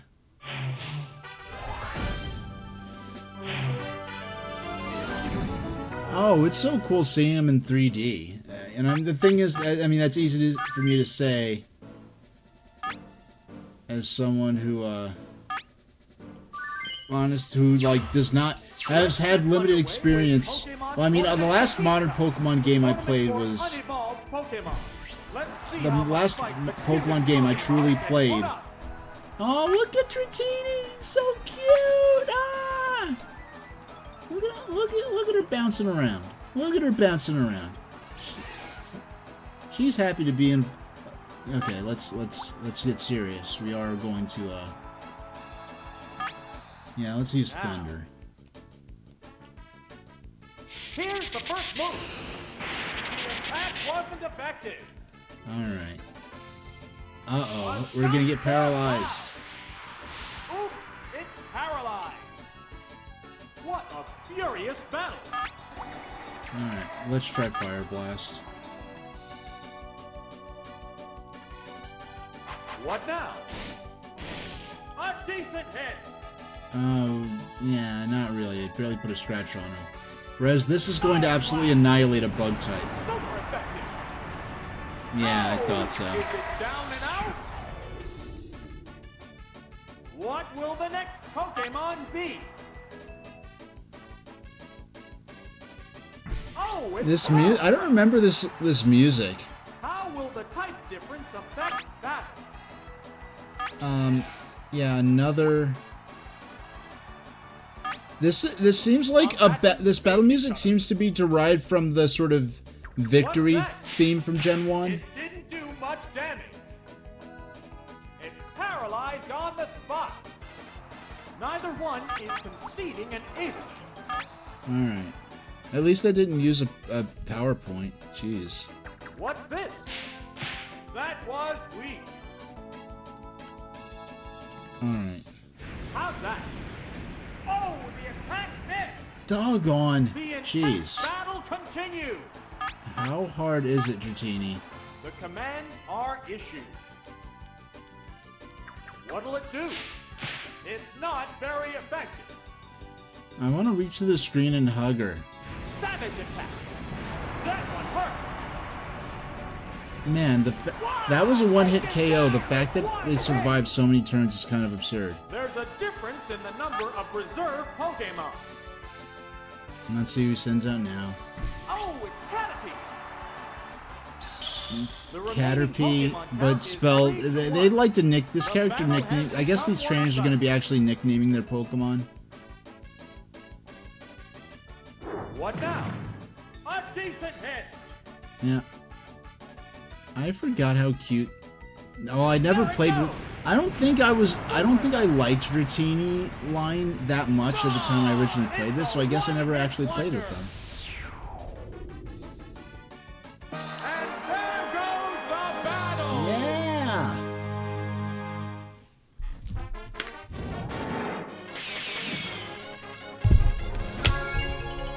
Extra continue. Yeah, I guess that's because... let's save and quit for now. We'll shake things up a bit. Yeah, it's interesting that the voice compression tech was from Factor 5. They ended up making... Yeah, Factor 5 ended up making... Yokai Watch ages later, which was a major Pokemon competitor for a while. I don't know if it's still going. I don't think it's kind of died out by now. It was a 3DS franchise. The first couple of games in the series. Okay, no. Okay. Let's try a mini game now. Who's the best? Yeah, using the music from the Game Corner. Pick a game. Who wants to play? Me. Oh, let's try it on easy, of course. But okay, there's 9 different. Okay, I forgot there were that many mini games. Okay, I don't know why my avatar frowned for a second, but Magikarp Splash, Snore War. Aw, it's Ekans Hoop Pearl. I wish it was Dratini's Hoop Pearl, but Ekans is a fine noodle choice as well. Sushi Go Round. It's gonna make me hungry. Run, Rattata, run. Let's try Magikarp Splash first. Make Magikarp splash high and hit the counter to score. Splash and hold the A button high. Press it just... I have the vaguest memory. The strongest memory I have of these mini games is there being like a teacher with like a classroom setting with like a teacher with like Clefairy, like a fairy with like teacher glasses and like a training crop or like a pointer or something. Okay.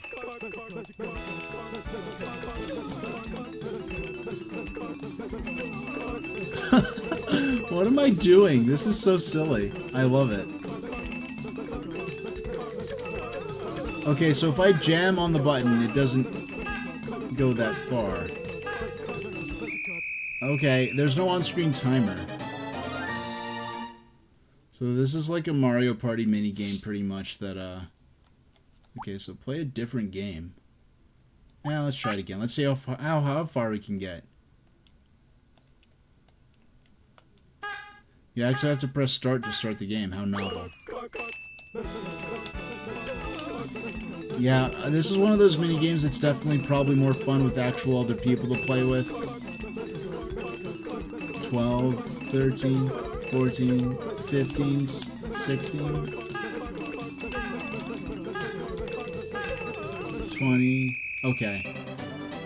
I don't even know what these tickers are. Like, okay. Let's play a different game. But let's play this on, like, hard mode. Oh, no, okay. Never mind.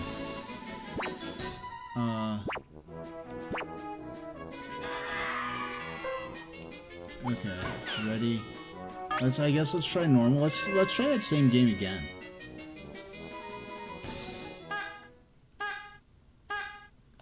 Oh. 2, 3, 4, 5, 6, 7, 8, 9, 10, 11, 12. Oh yeah, we have an actual competitor. Yeah, an actual competitor. Okay. I tied. Okay, we're trying that again. We're not tying this time, though. Press the A button just as Magikarp lands for quick splashes. Okay.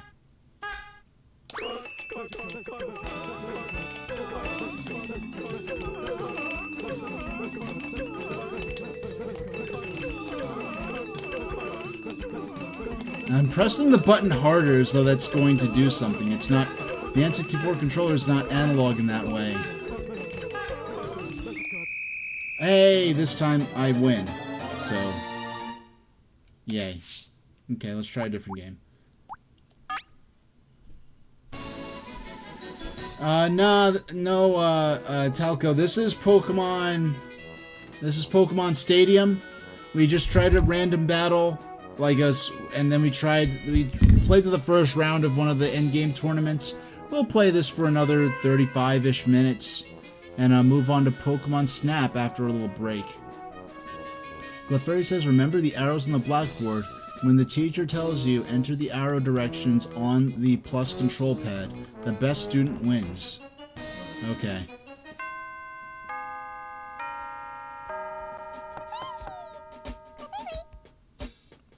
Up, down, left, right.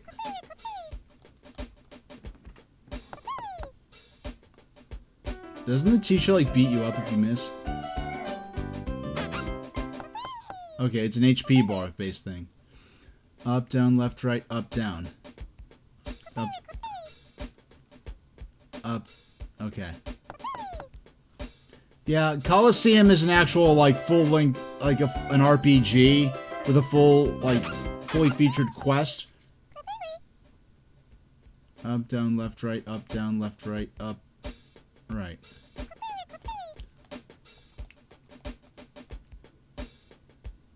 Did I mess this up? Oh. I made 2 mistakes. Okay. Gotta focus. Up, down, left, right, up, down, up, right, right, left. Oh no, I already messed it up. I was doing practice input. I'm gonna lose. I was doing practice inputs. Oh, this is one of those games that's absolutely more, like... Oh, draw. Yeah, this is one of those games that's definitely more fun with actual people to play with. Okay, let's try again until we're not in a draw.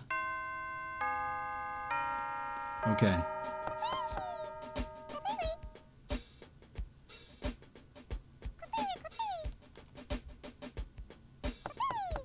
Okay.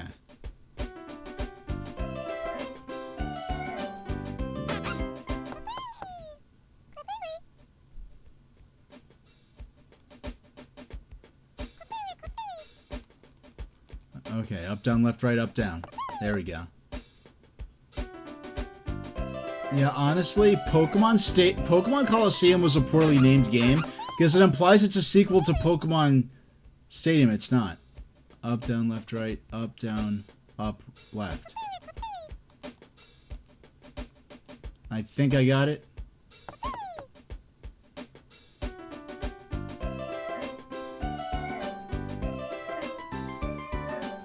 Hey, I got it. Yeah, I did it perfectly, actually. Up, down, left, right, up, down, up.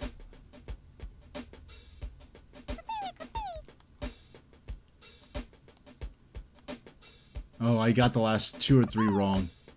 But the others have such low HP that I think I'll make it.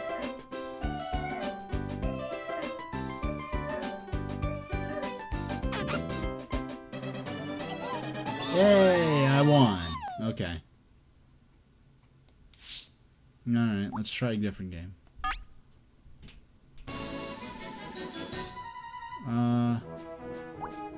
Run, Rattata... I don't... So I remember the Magikarp game. I feel like the Magikarp game is one of those things you always see when they present this game. Then...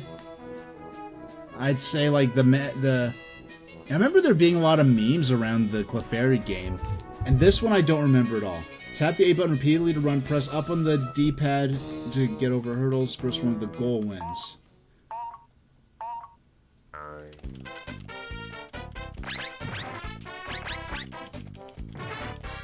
Honestly, this makes me just want to play Mario Party. Oh, come on, come on, come on. Oh, ah. Oh, what is this dark... Why does it keep changing perspectives?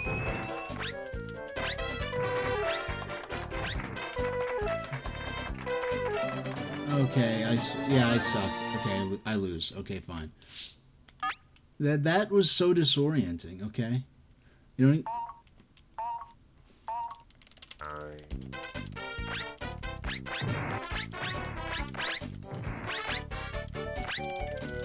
Do I have to hold the D-pad? Oh, what is this?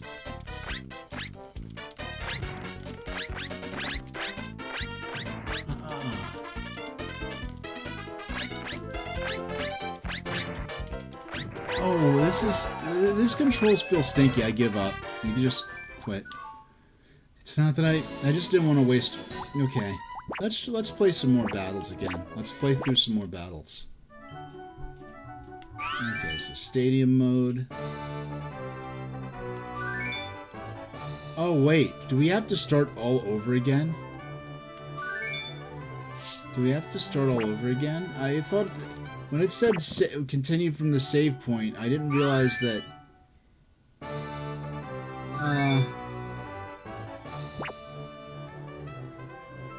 I don't know, honestly.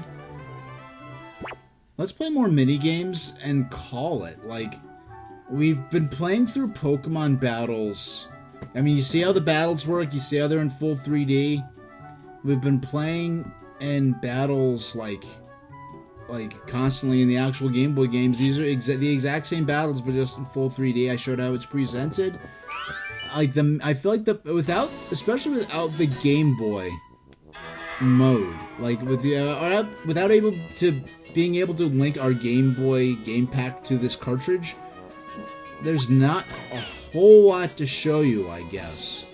But I did want to at least demonstrate the game. Okay, so Snore War, let's check this out. Press the A button when the pendulum gets the center red needle to cast Hypnosis. Last one awake wins.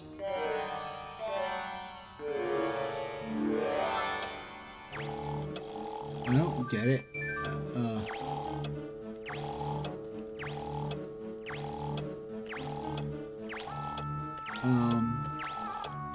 I don't get it. The background looks like if Earthbound 64, if the N64 build of Mother 3 actually came out, this backdrop here would definitely be one of the ones that would have been great for the battles.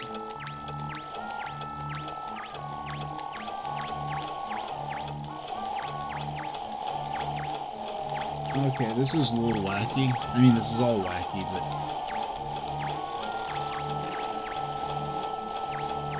So this is like a hot potato?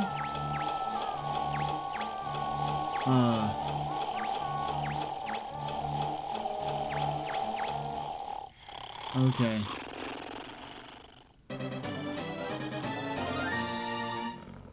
Alright, let's play again. Play again. What is play again? Play again. Alright. Press the A button when the pendulum gets the center red needle to cast Hypnosis. Last one awake wins. Okay. Okay. I think I get it.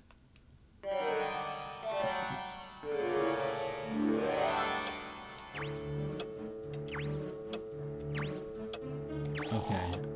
This one's just pure focus. So there's not much for me to comment on. I guess it's whoever's the least accurate as the pendulum increases speed. Whoever's the most accurate will outlast the others, I guess. Yeah, these minigames, any sense of satisfaction or fun from these minigames significantly... Okay, I'm out. Significantly depends upon having actual people to play with. Which is something you could say about Mario Party, yet I've been playing Mario Party alone my entire life, don't ask, and having a great time, whereas these are just kind of like digital, they're kind of like Pokemon-themed electronic toys. I mean, they're mini-games, alright. Definitely not at the start of the show here, but I feel like they were pretty close to making a Pokemon party game.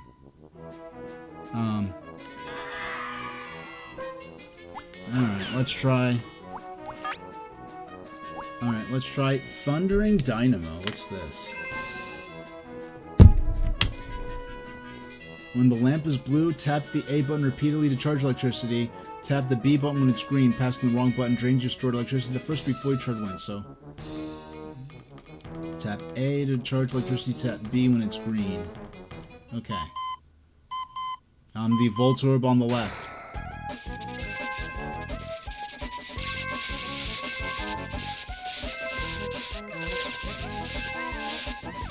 Oh, why blue and green? Like, why blue and green? Those are those are terrible. You'd want them to be like maybe red and green? and I understand that, like, blue and green, in terms of, like, how the Japanese language addresses colors, is kind of like, say, it's not as obviously distinct as it would have been in English, or, I don't know. I'm not playing that one again. Not playing that one again. Let's try, Sushi Go Round. I remember this one. I remember the little graphics of sushi. Yeah, there they are. Press the A button to eat the sushi. The biggest spender wins. Eat the same kind in a row to score more points.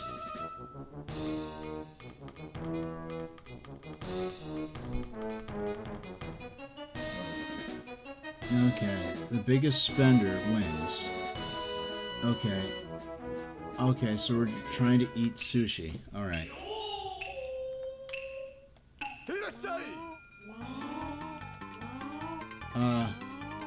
Oh, you can move around. Okay, it did not occur to me that I can move. Oh, okay, don't get the hot wasabi tea, I guess.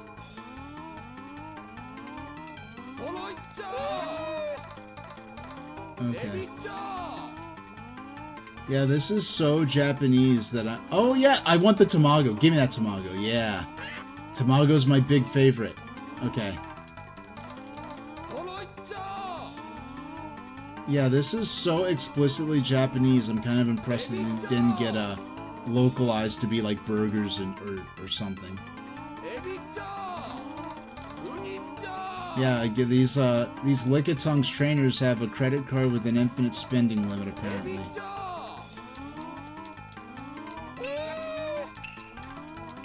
Yeah, I'm getting that tamago and this one. Yeah. Yeah, I think. Alright, that was fun. More fun with more people, I'm sure, but... Alright, let's play a different game.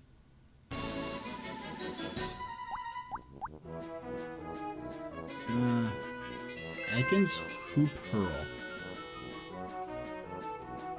You aim using the D-pad, pull back and flick the control stick to launch Ekans. The one with the highest score wins. Pull the controller stick further to toss further. Flick it lightly to toss a short distance. So, okay, so this is... Actually, we're using the... Oh. Okay. So this is the only instance I've ever heard of where you're intended to hold the controller in the left hand position. Where you put your left hand over the D-pad and the L trigger on the left prong of the controller, and your right hand on the analog stick and the middle prong of the controller. This controller hand position is I know of zero, and I mean zero uses of it being utilized outside of this one minigame. So aim using the control pad and pull back using the stick to launch Ekans. Okay.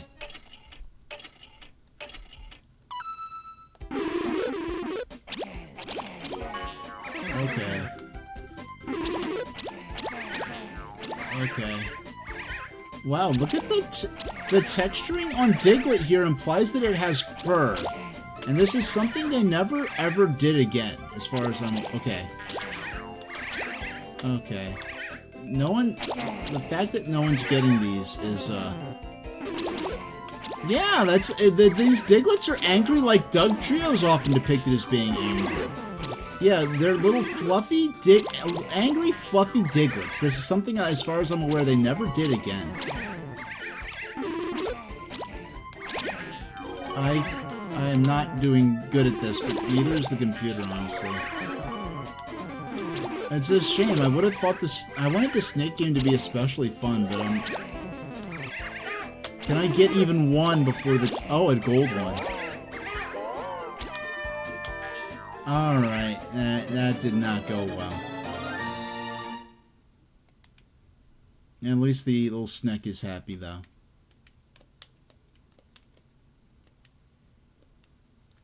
Okay. Okay. That hung very uncomfortably long in that minigame. So we have Rock Harden. Let's see what this is like. Press the A button to harden to avoid being squashed by the boulders. Harden only works while the A button is pressed. Beware harden consumes HP. Watch for the boulder shadows. Press A for... Okay. Alright. I'm on the left. Okay. Oh, this is fun. Okay, so... Getting hit by the rocks takes way more HP than if... Okay, it's, This is fun. This is a good one. This is a good one. I'm probably gonna lose, but...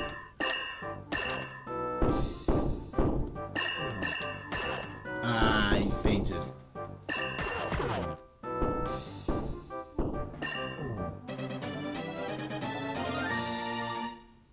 Alright. Let's try this again. One more time. These mini games, even more so than Mario Party, these games would just be more fun with other people.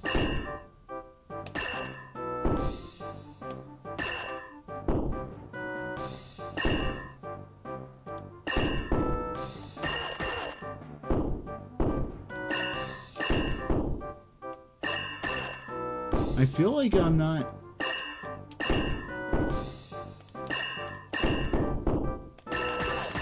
Oh my goodness, I guess you have to hold... Oh, and that's that. Okay.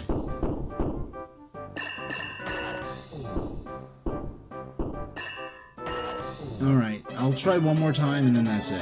Whether I win or not. Whether I win or not. This is fun though.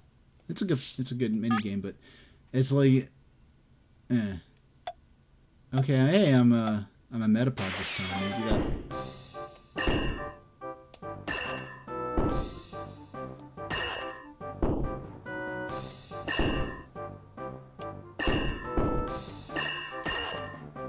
Okay.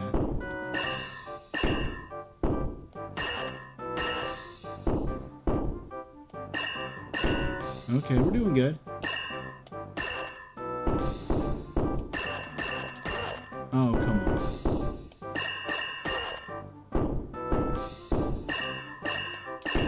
Alright. Oh, this is gonna be close. Hey, we won! Nice.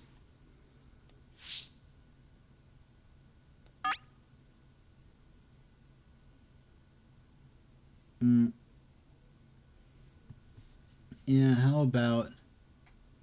Yeah, let's play a different game. Only one more. Dig, dig, dig. Another earth ground kind of game-ish. Tap the L and R buttons back and forth to make sand true dig. First one to hit water wins. Tapping the same button twice makes them stop. Okay, stop. What is stop?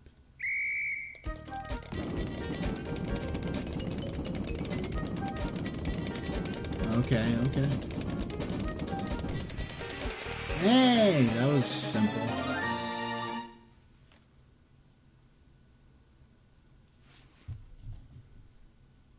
Alright, I think that was the last one.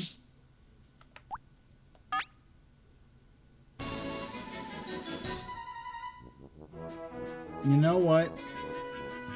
I know I originally planned to play Pokemon Snap, but I think I want to play Mario Party after all that. Yeah, how about... Yeah, I'm kind of like... I don't know, I've had enough Pokemon after... I'll have to give... I was gonna originally play Pokemon Snap, but after, like, all these years of all these Pokemon Gen 1... You know, playing Pokemon Gen 1, and now playing Pokemon...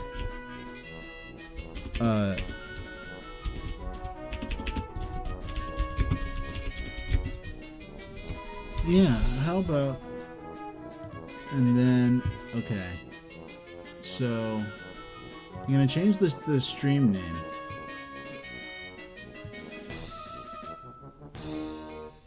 Okay, how about we just change the name to... Why did I have the... Okay. Okay. Okay, here we go.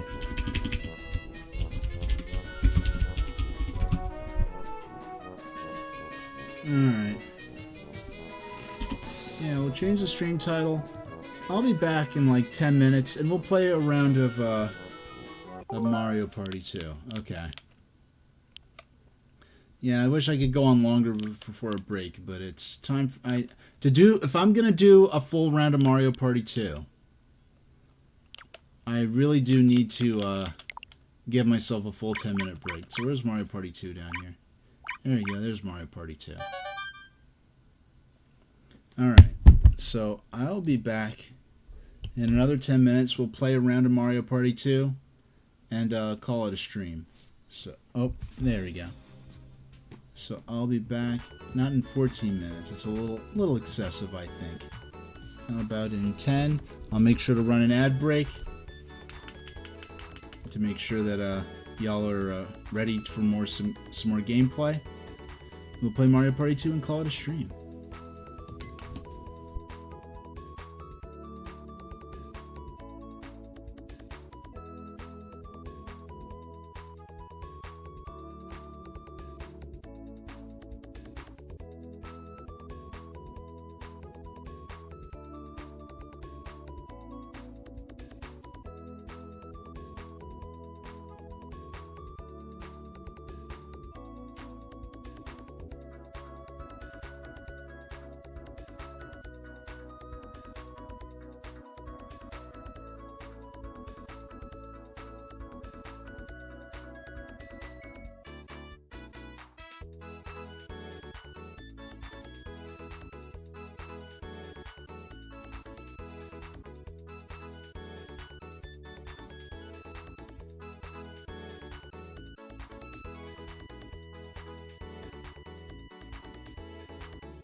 Gotta do my microphone before I start talking, huh?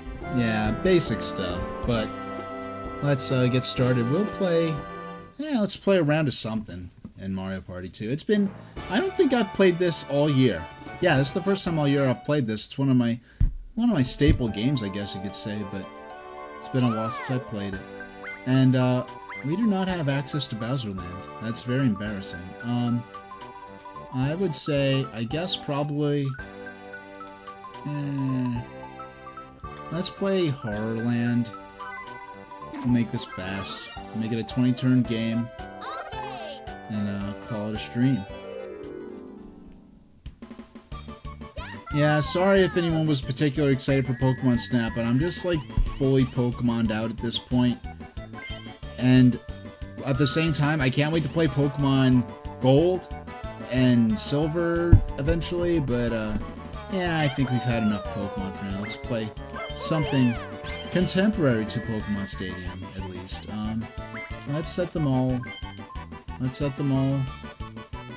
for hard mode. Make life difficult for us. We'll play a 20-turn match with, yeah, we'll go for bonuses. Might as well have that little bit of suspense in there.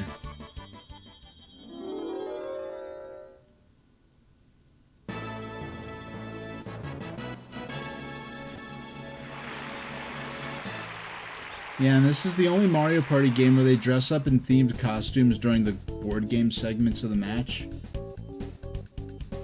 Yeah, and this poor hapless Koopa Troopa, who's constantly getting taken advantage of, constantly getting bullied by Bowser.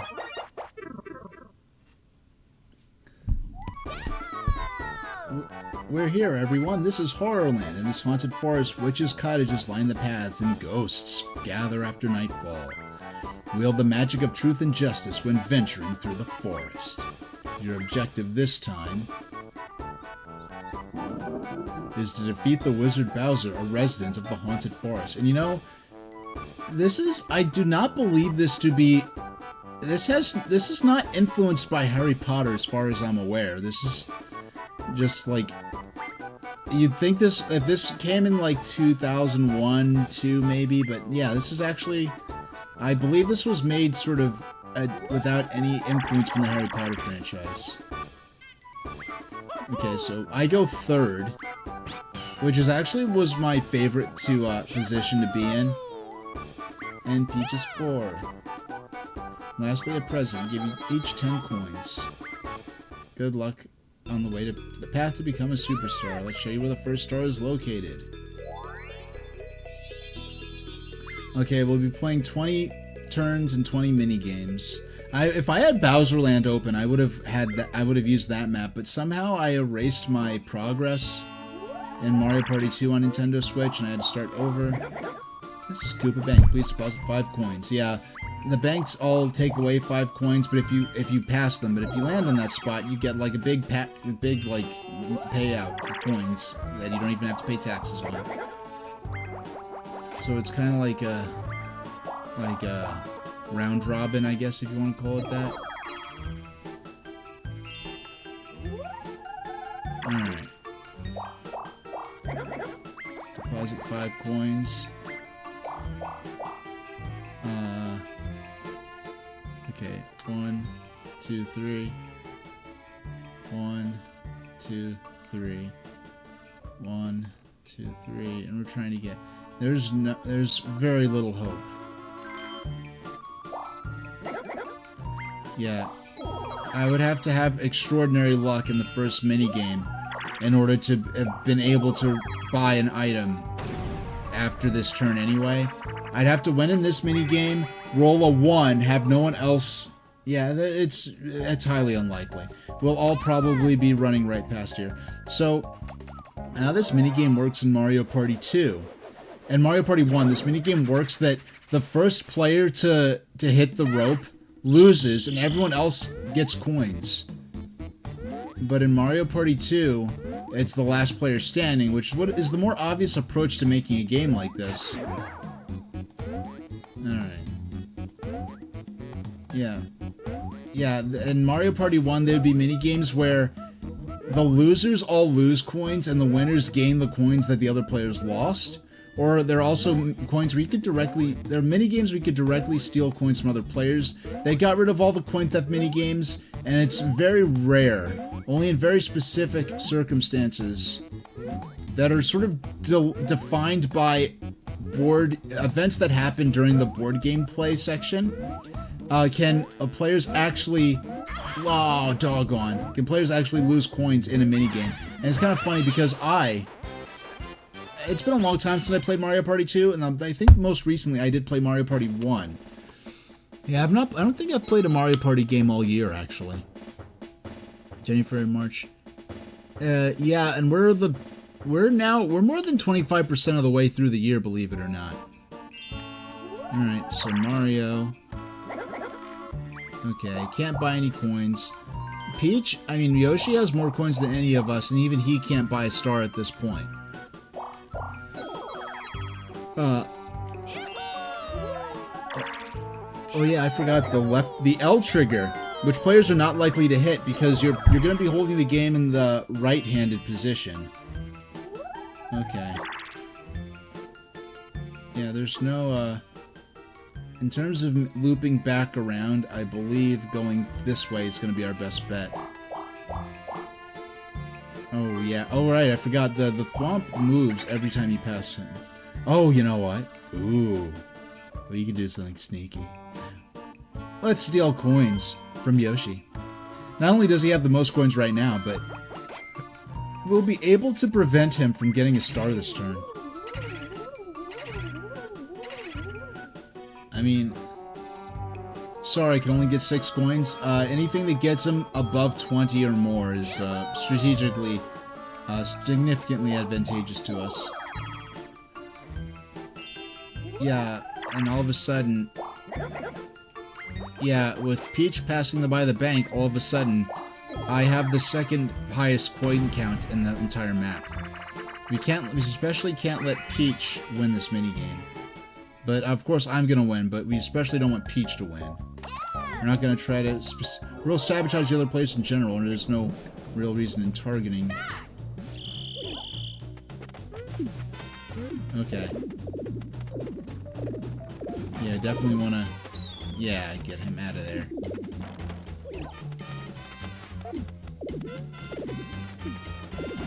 I'm gonna make sure Mario, yeah, okay. He survived it.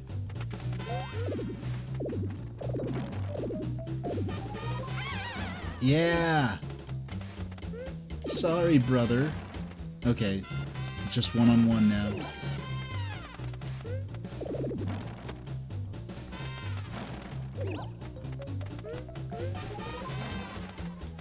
Oh, it gets faster and faster. Gets faster and faster. Oh! Oh, doggone! At least Peach didn't win. At least Peach didn't win. If Peach won, she would have had enough coins to buy a star this turn.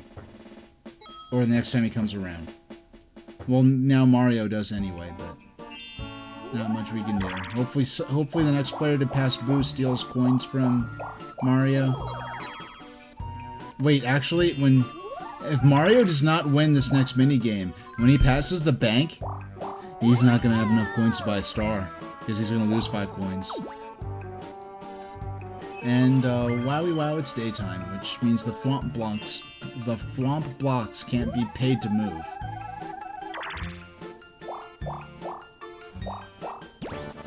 Oh, a Battle Royale minigame.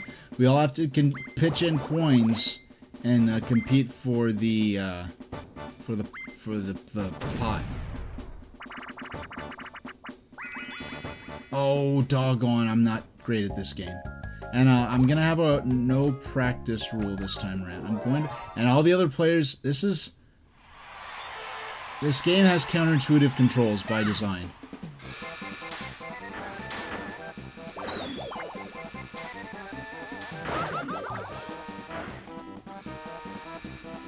Oh, doggone, I backed right up into her. And this is one of those mini games that's better when you're playing with actual people. Because, I mean, how confused can at least we get, I think I get at least one, I think I get the coins I got back The coins I contributed +1, so I did come out ahead in this. I think everyone contributed 10. So I actually did come out ahead through that. 3. Yeah, okay. Fine. Take your star. See if I care.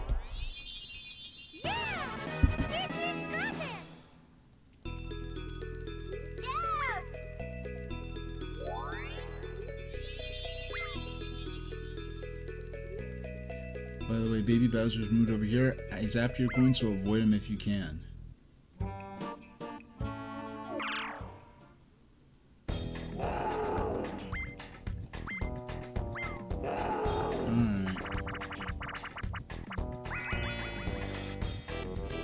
Yeah, he's just gonna lose 20 coins.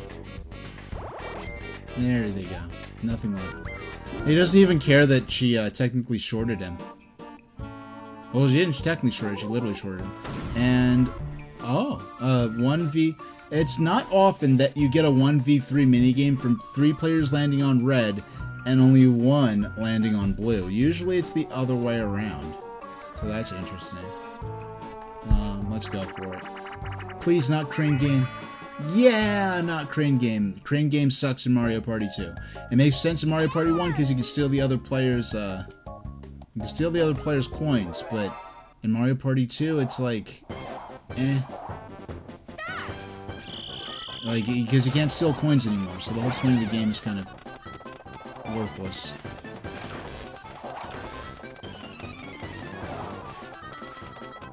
Yeah, this is... Oh yeah. One of those mini games that's definitely probably a lot more exciting when you're playing with other people, but playing with even on a hard mode AI, it's like not that fun. And it's very easy to fool them, confuse them. Because they're trying to simulate a person not being able to know where the character with the light bulb is. But it's the computer, so obviously it has to know, so it kind of has to play dumb. You could argue how convincing that is or isn't.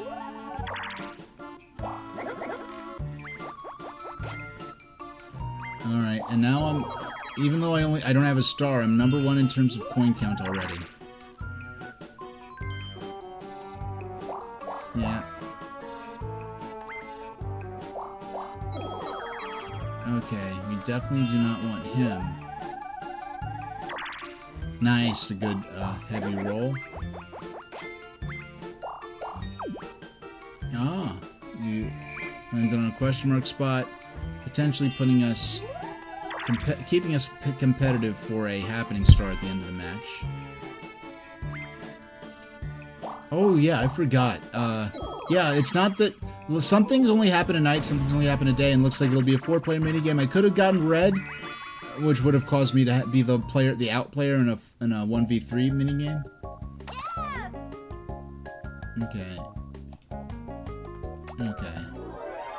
We're not practicing, we're just gonna jump straight into this.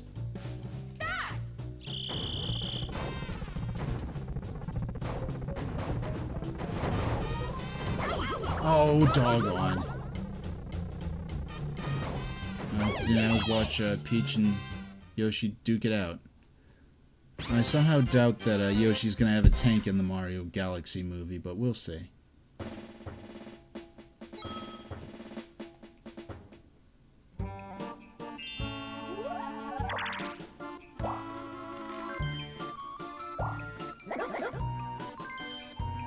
Yeah.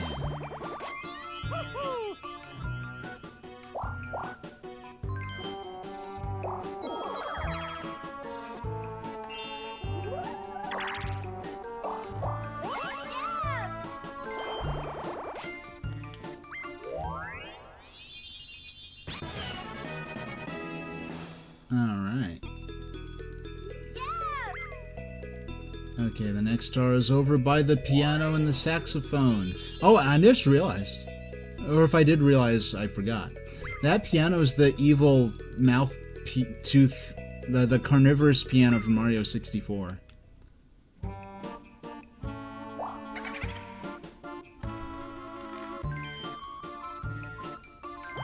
And Peach get stolen from? Because I have more coins, but she's the #1 player right now. Because they always make what is theoretically the best move, but it's like with the AI in Pokemon, it will make what by certain metrics is the best move, but in a way that totally ignores the actual gameplay situation.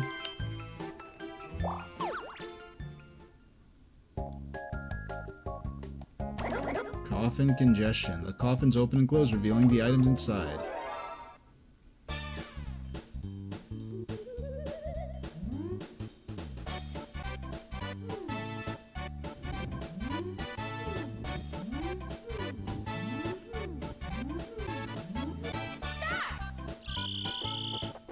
Finish!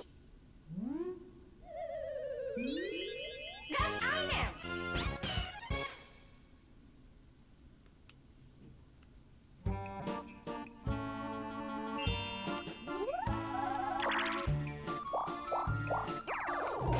Alright.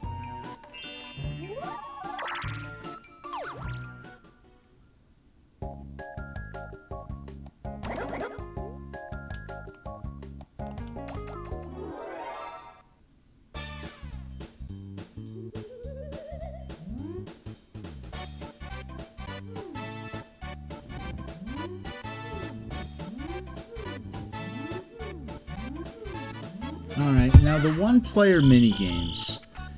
They're very fast. You see how it only took a second once the actual game started?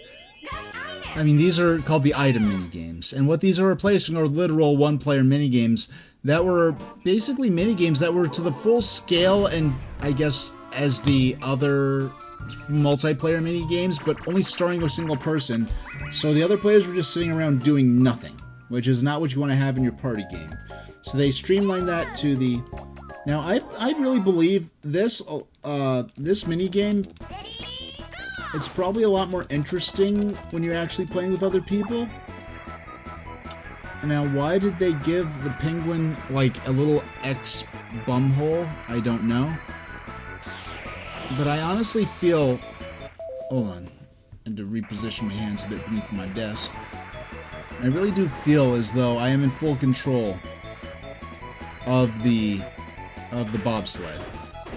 And I used to love, in Mario Party 1, I remember one Saturday morning, but yeah, during an N64 rental weekend, or during a Mario Party 2 no, it was actually Mario Party 1. I rented Mario Party 1, and I spent all day playing like a 60-turn match all morning on Peach's birthday cake. And I wasn't buying coins. My intention was specifically to get enough coins to buy the bobsled minigame, which was a lot of coins I did not have in the in-game bank, so I had to play that game all day. I didn't get stars. I specifically was just trying to earn coins so that I could save up and get the minigame for the Mario Party 1 version of this bobsled minigame. And when I did it, I played it for hours and practiced getting, trying to get better times and everything. Oh, a new record. How about that? I was just talking about getting better times in it and stuff. And it's not bad considering that we're the second past the start line. We ended up getting a new record anyway. Nice. Alright. What turn are we on? Okay, we're on turn 6.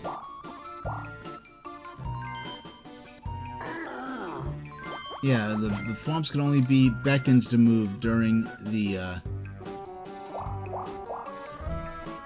It looks like a good spot to find ghosts at night, and... Oh, wow. I thought it almost looked like he was going to make it to the baby Bowser spot, but instead he encountered the real Bowser. What will he get? Hopefully nothing... Oh, doggone. We all have to... We're all losing coins. That sucks. Everyone... well, at least I'm the only player left with coins. And Yoshi...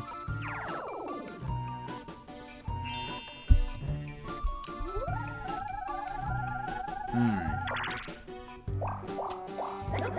Please deposit 5 coins? Sure. I guess we gotta.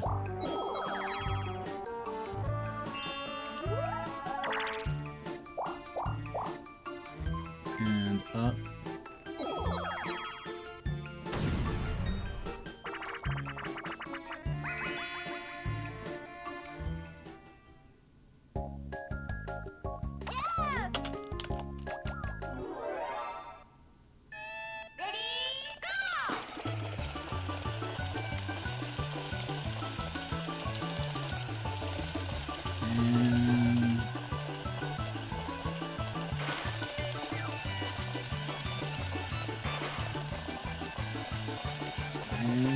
Yeah, this version of the minigame is astronomically better than the Mario Party 1 version. Because it's not just that it's easier, it's that it's fairer. Because the problem with the Mario Party 1, this whole mechanic where I could tilt left and right to, New record! Okay, I'm kind of confused. It looked like I got there like a second earlier, a second later. I don't know, that was kind of odd. Anyway, yeah, the Mario Party 1 version of that minigame, it's not fair because they expect you to tilt left and right to lean into the curves to avoid having your cart derail.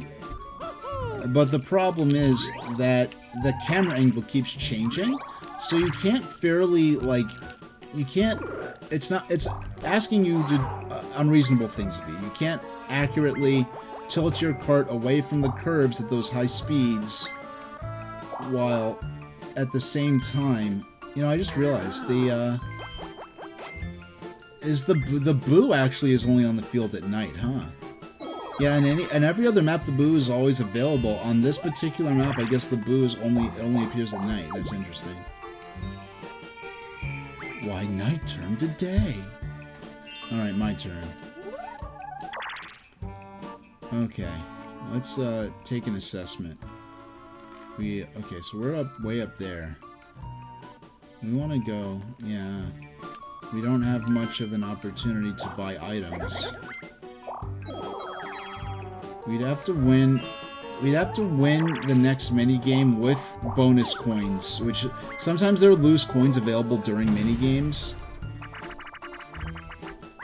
And Move to the Music is not one of them.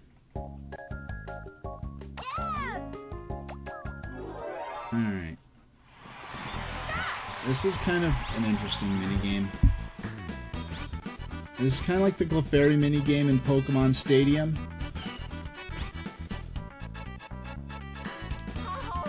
Of course, I was so busy talking about how this minigame was like the minigame in Pokemon Stadium that, of course, I flunk out first thing around. But if even a single player's left standing, we're still gonna all win. Oh! Yeah, you carried it, Mario. Thank you.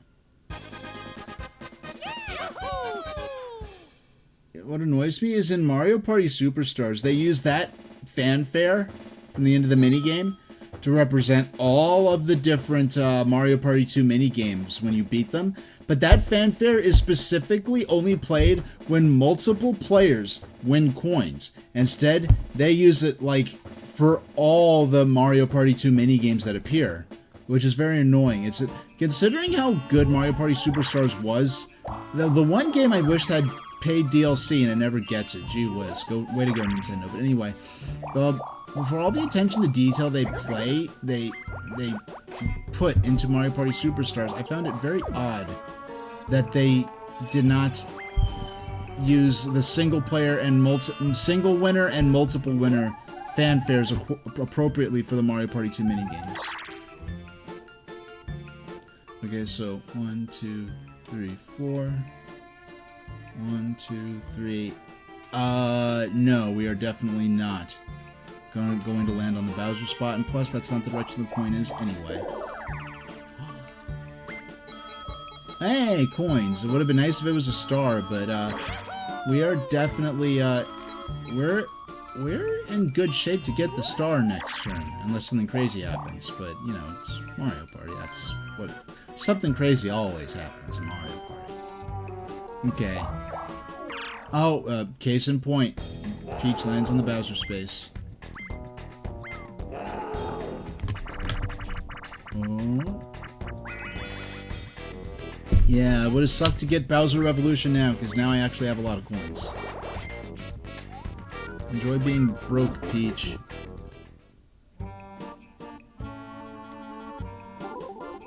And, 2v2. Will be destruction. Oh yeah, isn't this just beating up on a statue? Yeah, this is just beating up on a statue. I would just walk up and, and just kick it repeatedly. This is not... Maybe it's more exciting with real people, but...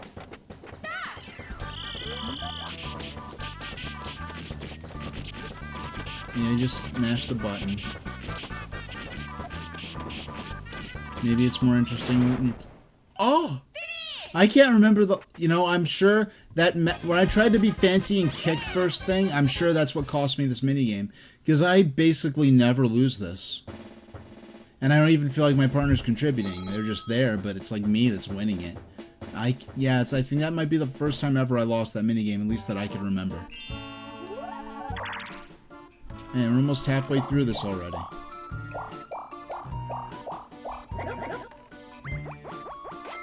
And he loses. Coffin, okay, that plays the one-player minigame. Real quick, gets an item.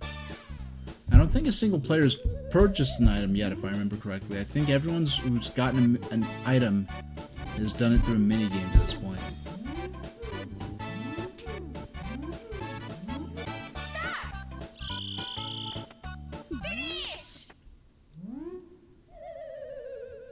Why is Bowser's baby in a coffin? Whatever. Well, the troll, of course, but...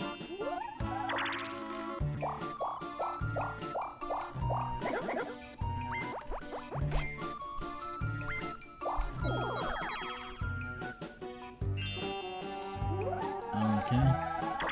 I may not have an item. Yeah! Our first star. And suddenly I'm the #1 player on the map. Due to my coin count. I mean, 3 out of the 4 players have a star, but I have the most coins. Okay, we gotta go around the map clockwise and get way back up there in order to get the next star. By the way, Baby Bowser's moved over here. He's after your coins, so avoid him if you can. Yeah, and the actual spot that you pass to get the star or encounter Baby Bowser, that does not count as an actual star or an actual spot. It's just an event space that you move past. It's not like the bank where you actually can land on that one spot. This is just the game where you hit a block a bunch of times. And I was great at it back in the 90s, and boy oh boy do I suck at it now. Okay. Okay. I used to hit all 5 like first chance around. Oh, doggone. Nah.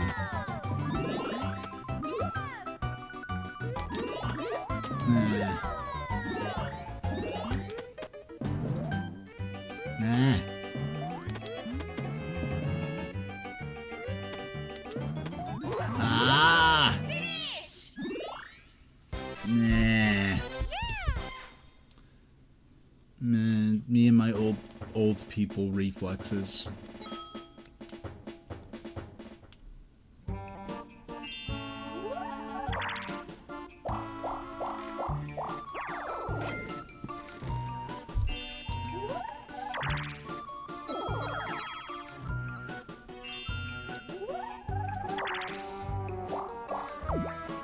And I landed on... I think I may have landed on the question mark spot more than anyone else so far. Okay. Ah, doggone. Peach gets the jackpot. She has 73 coins now. And 1v3. Once again, this is very rare to have twice in one game. A 1v3 where one player lands on blue and the other 3 on red. It is almost always the other way around. But that's Mario Party for you.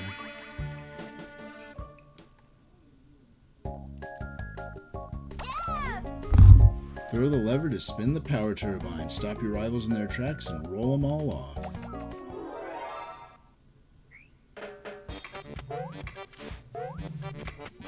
Yeah, as the player on the turbine, this is... Maybe this is more exciting with playing with other people. I don't know. But when playing it with computers. I feel like if you're actually standing on the turbine thing, it's impossible to lose. And if I'm the player operating the lever, it's impossible to win. Especially if the NPCs are on hard mode. Well, at least someone got knocked out. Jeez. If there's a second button the lever person could use to, like, bump the little spindle thing. I just realized there's a nuclear symbol on the side of the spindle. Guess it's a nuclear power plant. It's probably just some random thing they did just to make it look distinguishable as it's rotating. Oh, Mario, you got gypped. You landed on the coin bank, and there was nothing in the jackpot. Wow, everyone's friends with Bowser today. I don't know.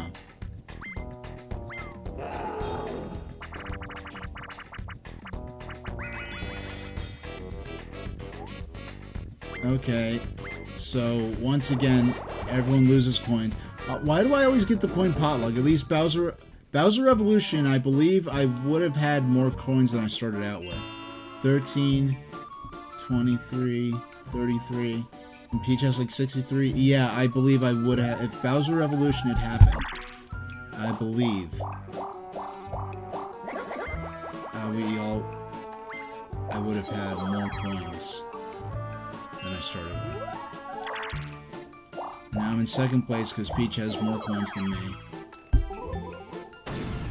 Now, Cricks and Cat. Oh, doggone. I hate this game. Sucks. This game sucks. This minigame sucks in Mario Party 2. It's good in Mario Party 1. They should not have included it in Mario Party 2.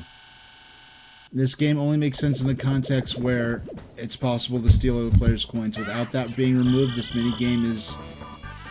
it's cheap, it's unfair, and it's boring. And there's basically no stakes involved. I mean, yeah, it sucks to not win coins. As basically the player operating the crane instantly wins this game. At least as far as NPC players goes, especially if they're on hard AI settings.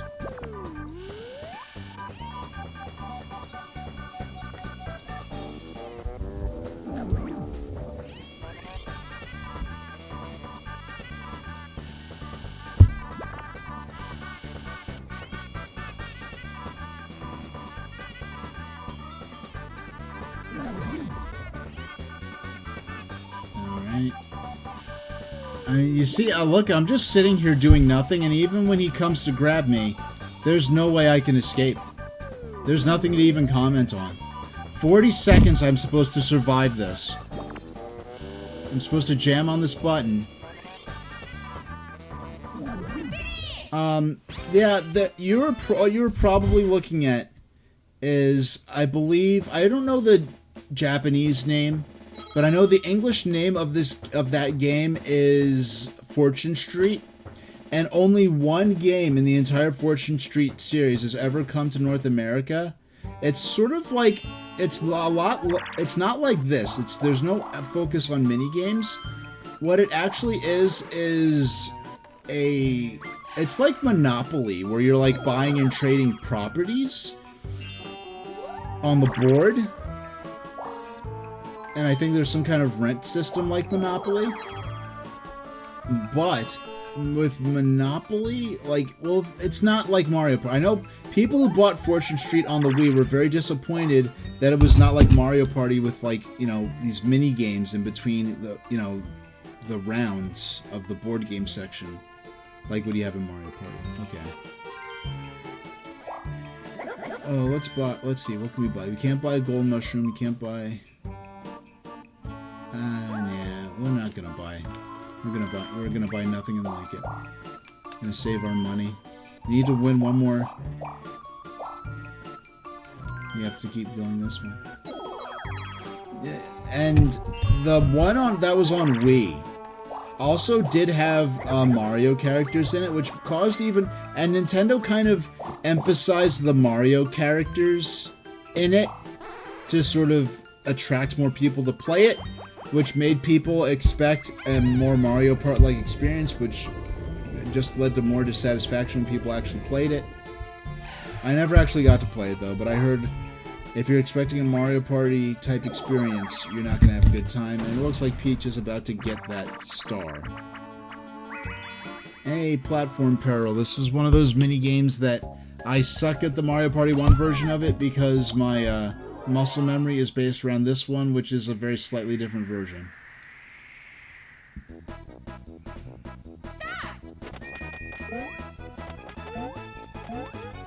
I didn't mean to run off to the side like that.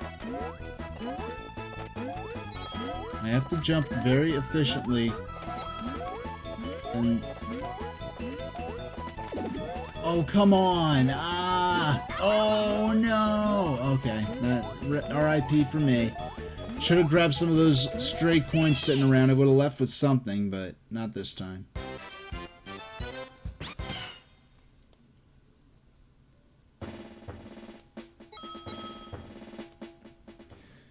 Yeah, I won't be ordering any food after the stream today. I have a bag of chips and a little cup of salsa I picked up at a gas station. And I have that. It's a little bag of Tostitos chips and a little bag of like and little like cup, like foils. It's like an applesauce cup, but instead of applesauce, it's full of salsa, or what is said to be salsa, if you even count that. You know. Wow, Yoshi ended up getting the star and not Peach. Fine.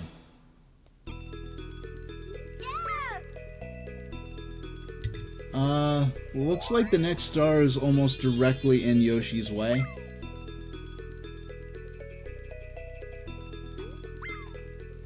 Yeah, it's very convenient for Yoshi, but he doesn't have the coins for a second star now. But night turned to day. 13, okay, let's keep going. Excuse me. Luigi start, and 3, 2, 1. Yay, plus 3 coins. Didn't go very far along the board, but we're physically and monetarily closer to getting another star than we were before. And Bombs Away, which is a minigame that shockingly does not have that sort of final grand finale fireworks kind of thing from the ship at the end of it. See if they can knock anyone out the last second. And pause for a moment. There we go.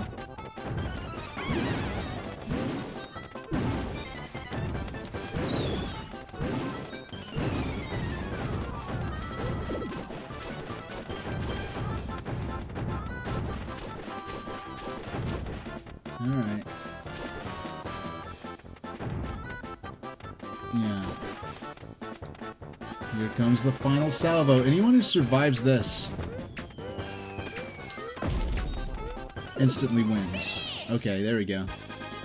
Yep, we both get coins. Multiple people can win this game. It's not something that continues on until there's one player standing. I guess that little ship and its battery of mounted guns has a limited amount of ammo.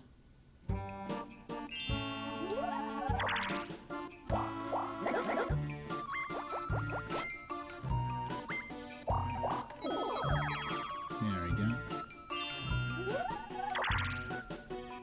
4.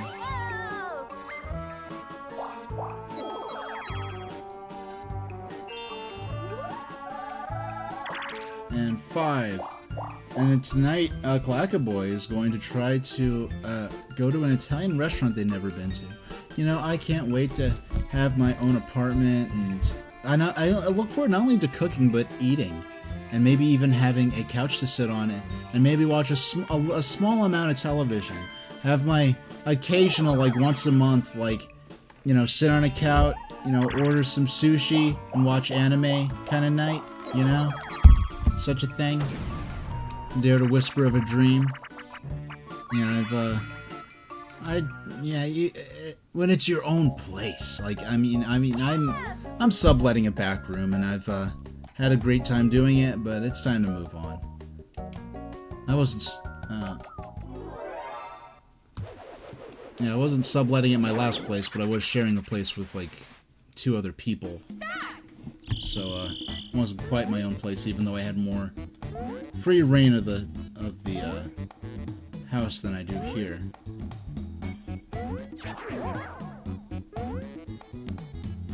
jump.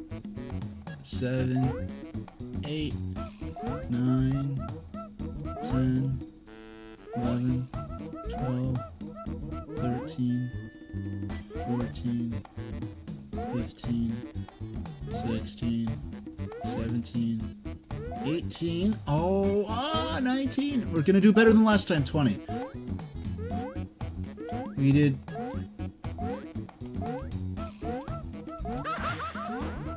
Come on. Come on. Oh, no. I was so close.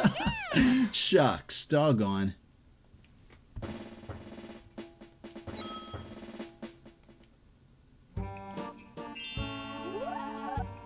Alright. 5 turns left. Let's see how close we can come to turning this around.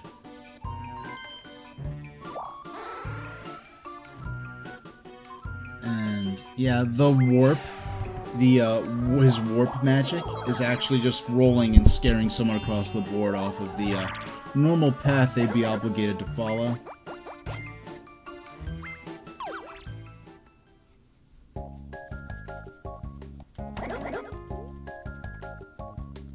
Alright, get this over with quick, Yoshi. Hopefully they get Baby Bowser again and don't have any good items, but...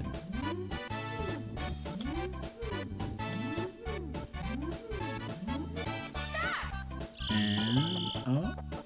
What are you gonna get? Huh? Wow, he actually got an item this time.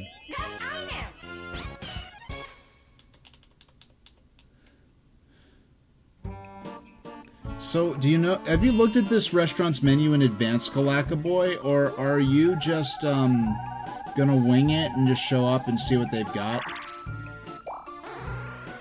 Because I'd be tempted to look in advance. I know, there's a, hold on. Like, there's a restaurant, it's like a chain restaurant. They have, like, soups and sandwiches and stuff. It's a casual place. It's not like a, you order at a table, a cafeteria style, and then go sit down at a table. It's not like, it's not that kind of restaurant. I guess it's cafe style, I guess you might call it. But, let's take a look at the map. Let's see what we realistically, if we warp, we're gonna get chased down here and end up at the other side here. Then we would go up and around here. So where's the star at these days again? Okay, yeah, we do not want to do that. Yeah, and I drove by there once. I met someone there, but it was for business purposes, and I didn't actually eat anything. And I'm like, I need to come back on my own time sometime, and it'll be great. And so the one day I went, it turns out that it's closed on Sundays. And it's not a unique restaurant, it's a chain. They just happen to be closed Sundays, so... yeah, I lost. I didn't get to eat there. But maybe sometime soon. And I'm about to... short of Bowser Revolution, I'm probably about to lose... if I don't get anything other than Bowser Revolution or 10,000 coin present, which is actually the win scenario... and could be worse. Yeah, I only have to win one minigame to be viable for purchasing a star again, and I'm nowhere near a star right now. Well, actually, I kind of am. Actually, come to think of it, but I won't be getting to it this turn at any rate, so I'm not so worried. I just need to win this minigame. It's a 2v2, which tend to be easier. Oh, this... yeah, this isn't a hard game. Will I be steering or will I be flapping? Yes, I will be steering. I think we'll be okay. If we're flapping and that idiot dinosaur was steering, I'd be a little concerned, but for steering, yeah, one person powers the ship and the other person steers. Since I'm steering, I think it'll be fine.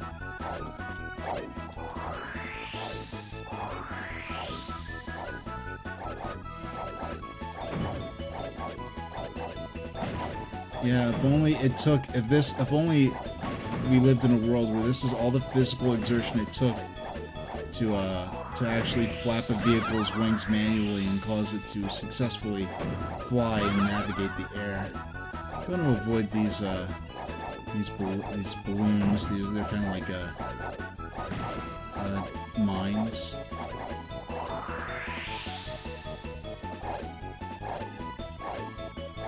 Yeah, we have nearly like we're nearly they're nearly halfway across the map still.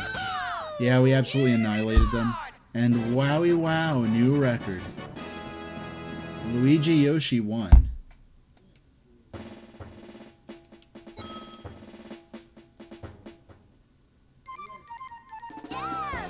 Oh, we reached the last 5 turns. Let's look at the standings. Yoshi's first, Peach's second, Luigi's third, Mario's in last place. Honestly, if I win, it's going to be due to bonus stars at this point.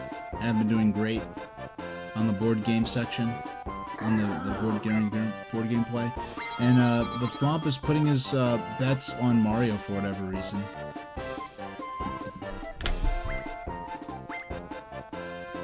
Yeah, but all the red and blue coins are now worth double and will be... So you'll either get 6 instead of 3 or lose 6 instead of 3. So... Very exciting.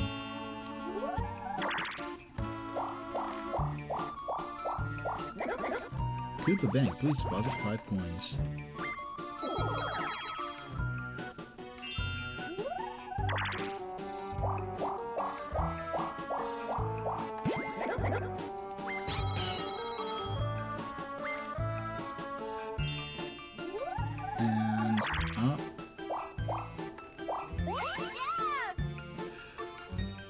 Yeah, and it is time. Just see, like I said, if I win the next mini game, I'm gonna be able to afford a star by the time I get to Toad. And suddenly, I am fairly viable in terms of actually being able to win this, even without bonus stars. And even though it's on the other side of the map, it is still the next star is still along my current path potentially. Yeah, yeah, so if I didn't have to deposit any coins into this because I didn't have any coins left. I had exactly 20. I spent them all on the star. So if I win even second place, I'm gonna come in ahead. And Hot Bob-omb is a game I'm pretty good at. Much better. This is one game that's better than the Mario Party 1 version, definitely.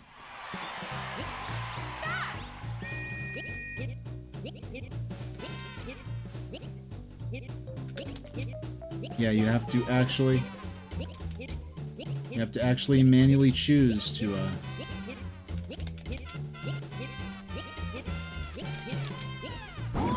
Aha, I got owned. Okay. But now my chances have increased of getting being the next to get owned. Oh. Okay.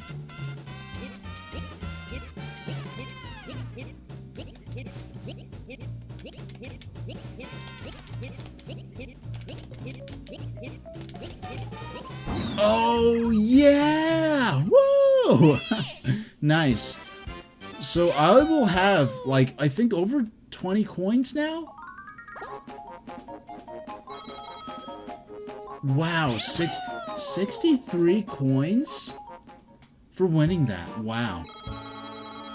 Now I'm the first place player. I'm not even... See, that's the great slash... That's the good cool thing about Mario. Some good luck and skill can turn the game around in your favor. And I could get bamboozled out of left field and still lose the game. In terms of the board game play, I'm number 1 right now if the game ended right now. Or if the match ended right now.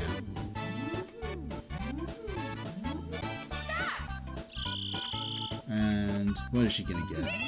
Oh, a Boo Bell. She's probably gonna use it against me, sadly.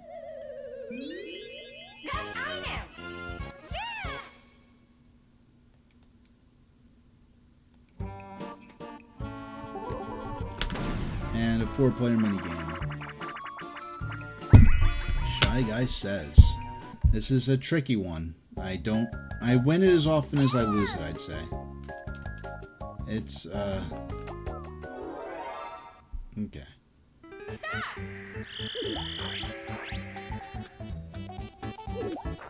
He does fake outs. He plays dirty. Oh, doggone. What did I just say? Now, if they both screw this up... Oh! How about that? No one gets any coins. They both lose. Everyone loses.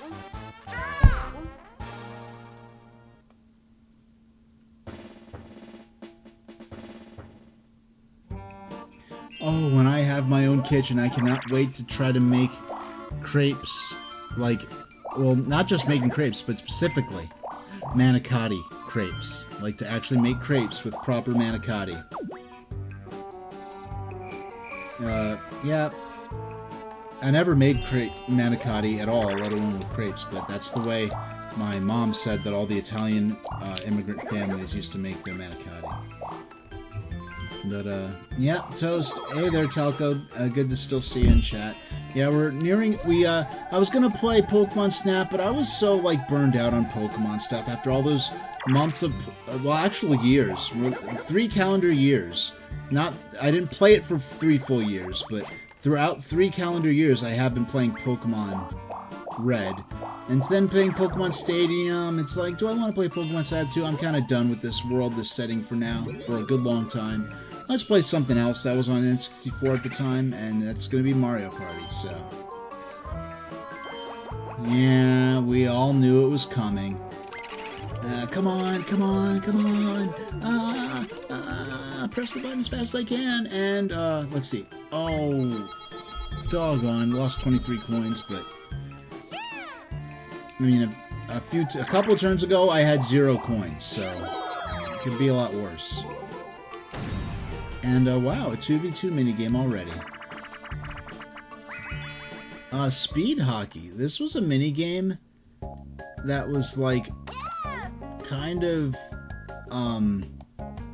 this minigame, I, for some reason, never actually got to play, as a kid. For some reason, it was just, like, a minigame that never turned up in the roulette. And I can't say why.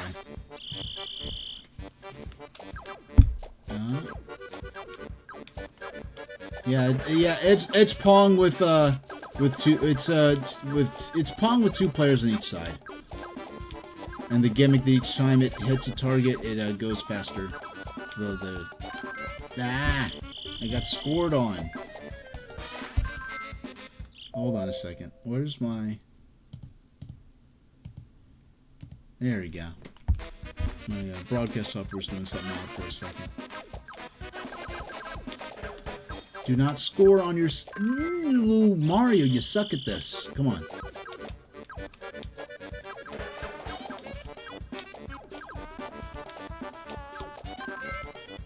Ah.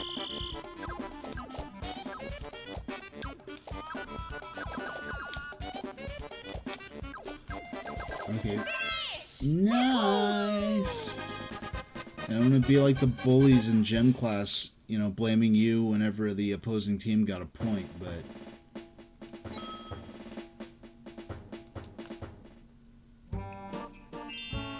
Alright, only 3 turns and 3 minigames left, so... Yeah. Ooh, where will they warp to? I have no idea.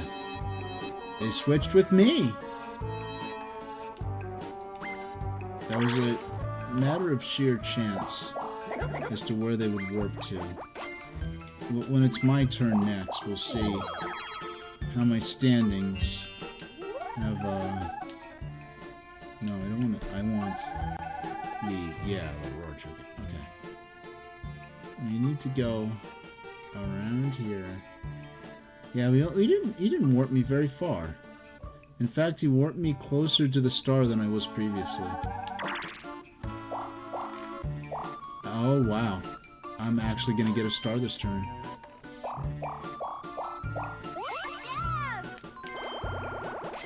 And I'm gonna get a free item, potentially, if I do get in this item mini game that'll follow.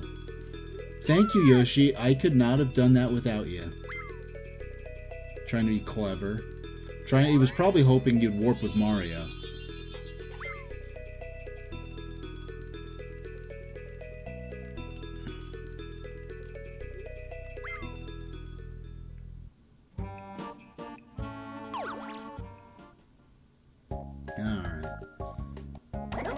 Okay, we want to get the gold mushroom. That's the item we want. That's the item that'll get us the furthest.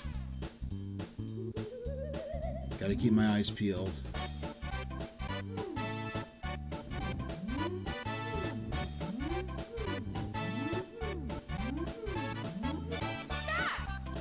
This is a very easy minigame if you're paying even the slightest attention. For one of the harder maps, this is definitely one of the easier item minigames. Hey, it's our first item of the entire match.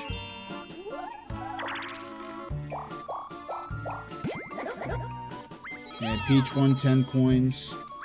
You know, Peach, like other characters, have had more coins than me overall, but I think I'm going to win the bonus star for earning the most coins within minigames.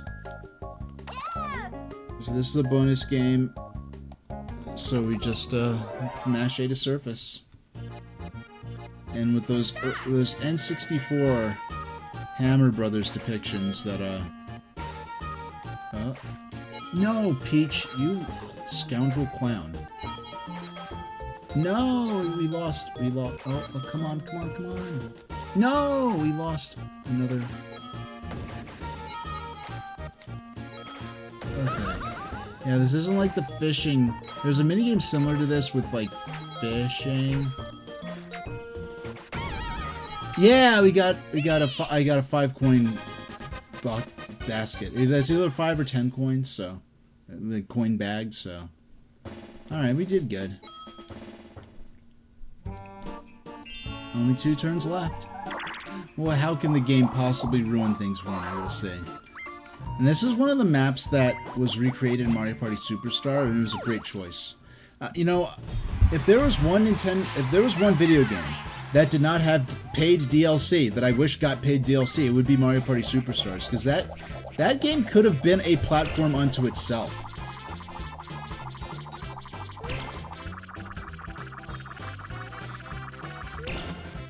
And I am not involved in this whatsoever, and I don't mind.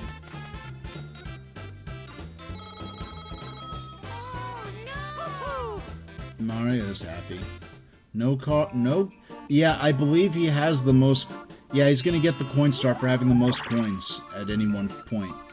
Yeah, he has 0 stars, but all 99 coins. And you can get into the hundreds of coins. He just happens to not have gotten that last coin yet. Yoshi buys a star.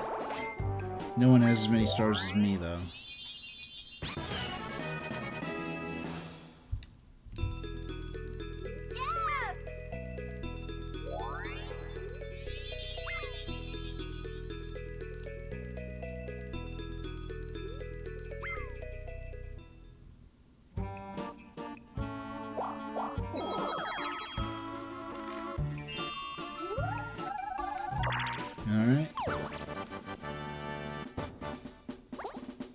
Alright, time for a duel minigame.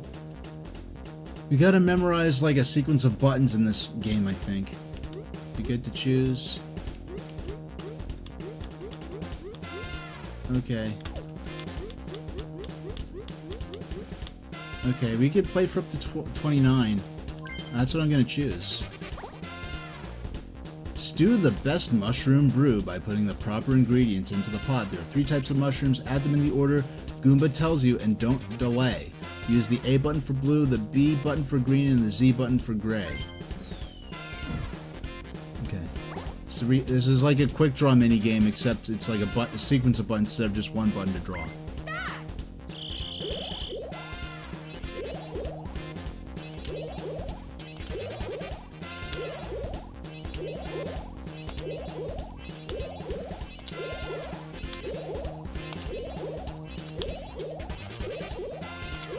Damn it. I think I lost just now. Okay. I don't see how many mistakes that, Oh! I wasn't expecting to win that. I guess I was so busy focusing on my victories and mistakes that my mistakes that I didn't see the mistakes Mario was making. And suddenly I'm number 1. Yeah, it would take a serious upset for me to lose at this point. Like chance time. I'm maybe a tad worried. We'll see. My best bet is to have this not involve me at all. Yeah, I'm not involved at all. Yeah, I gave Peach's coins back to Mario. I mean, Peach got her coins stolen by this, and now Peach gets most of those coins back.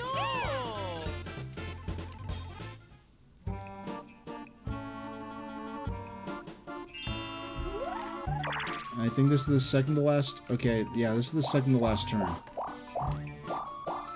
So we play this mini game here and one more after it. And wow, a 2v2 minigame. A lot of 2v2 minigames. Looney Lumberjacks. This is a minigame that does not come up often.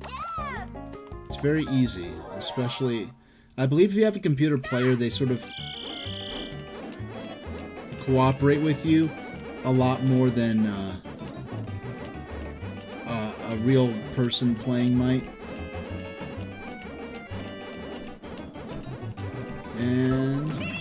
nice, we won. The second last mini game. Yeah, I lost you a bunch of coins, but I got you a few back, Mario. I see. I'm still your brother, right? Oh, and you know what? When I play Mario Party 2, normally I have a little graphic. I always play as Luigi in Mario Party games, and I usually have a little graphic saying I'm playing as Luigi. So this must have. I just realized this is the first time I've ever played a Mario Party, you know, on stream without that graphic. So it must have been very confusing. You know, that's a... I didn't have... Was anyone not aware of the fact that I was playing as Luigi?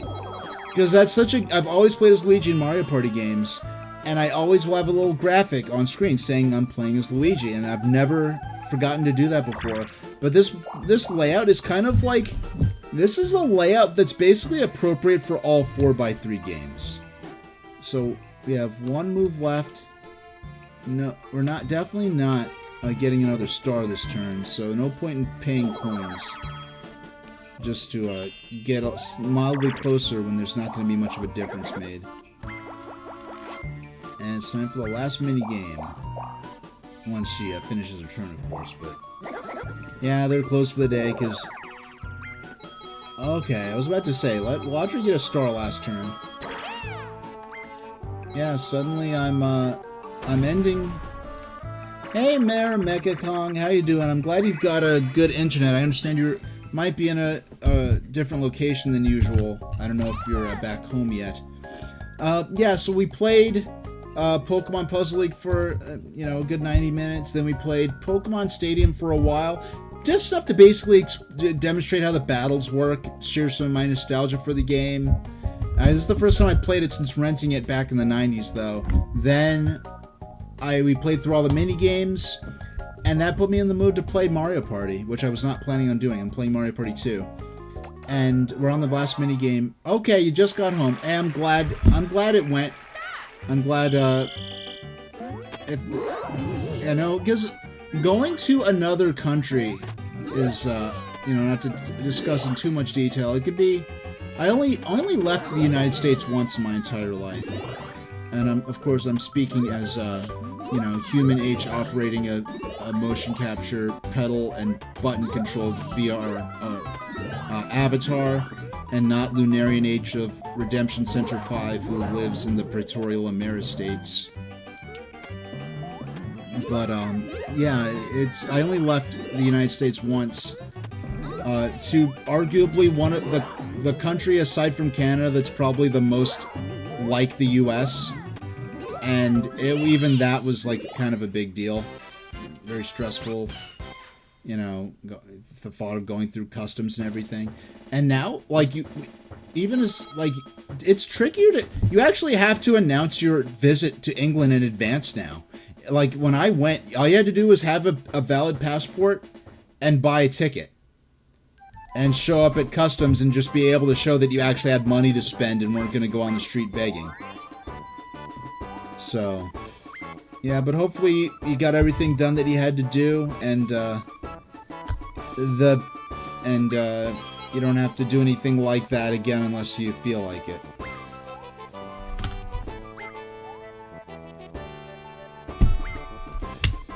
Yeah, I didn't need a visa or anything.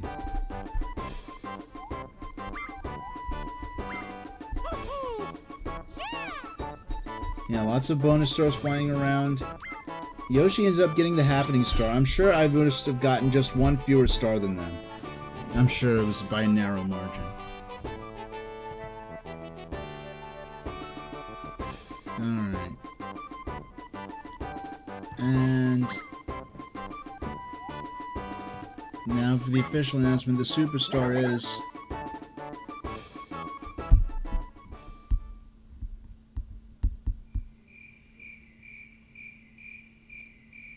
Alright, so I'm glad you're in a position where you won't need to do that again.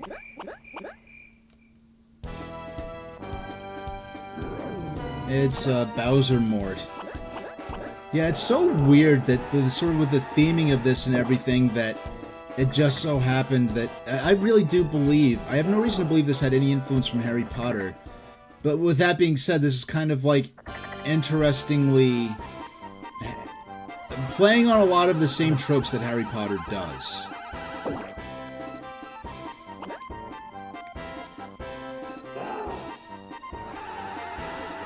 Yeah. I'll get you with Abracafragra.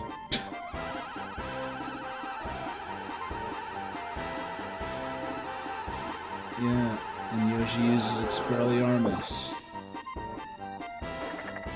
Ribbit, I'll remember this. Yeah, we came close, but we didn't win. But we still had a good time. And we'll watch all the coins.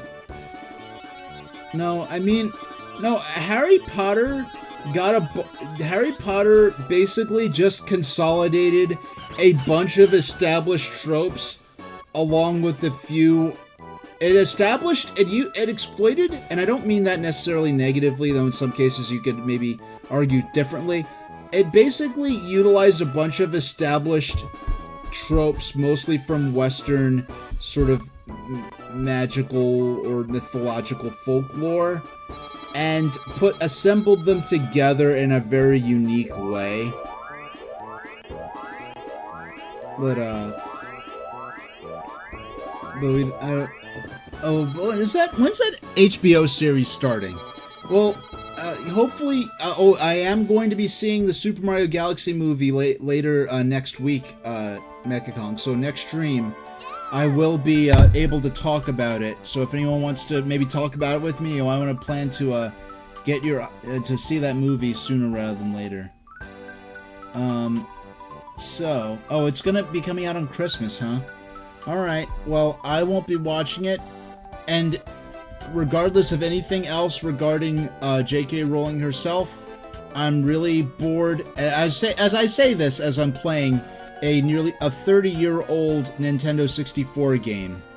But this is something I'd be doing if I had the means to do it, even if Twitch and retro gaming as a community didn't exist. But, like, I'm really tired of these multinational corporations sort of stealing the future while they sell us back a crappier version of our childhood. But anyway, on that happy note, our next game is going to be Rayman, the 30th Anniversary Edition. There's a lot to cover with this, but I wanted to play this game one way or another.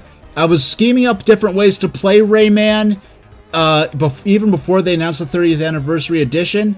So even though I wish they have yet, if there's ever going to be an update to add in the original version of the soundtrack, it hasn't happened yet.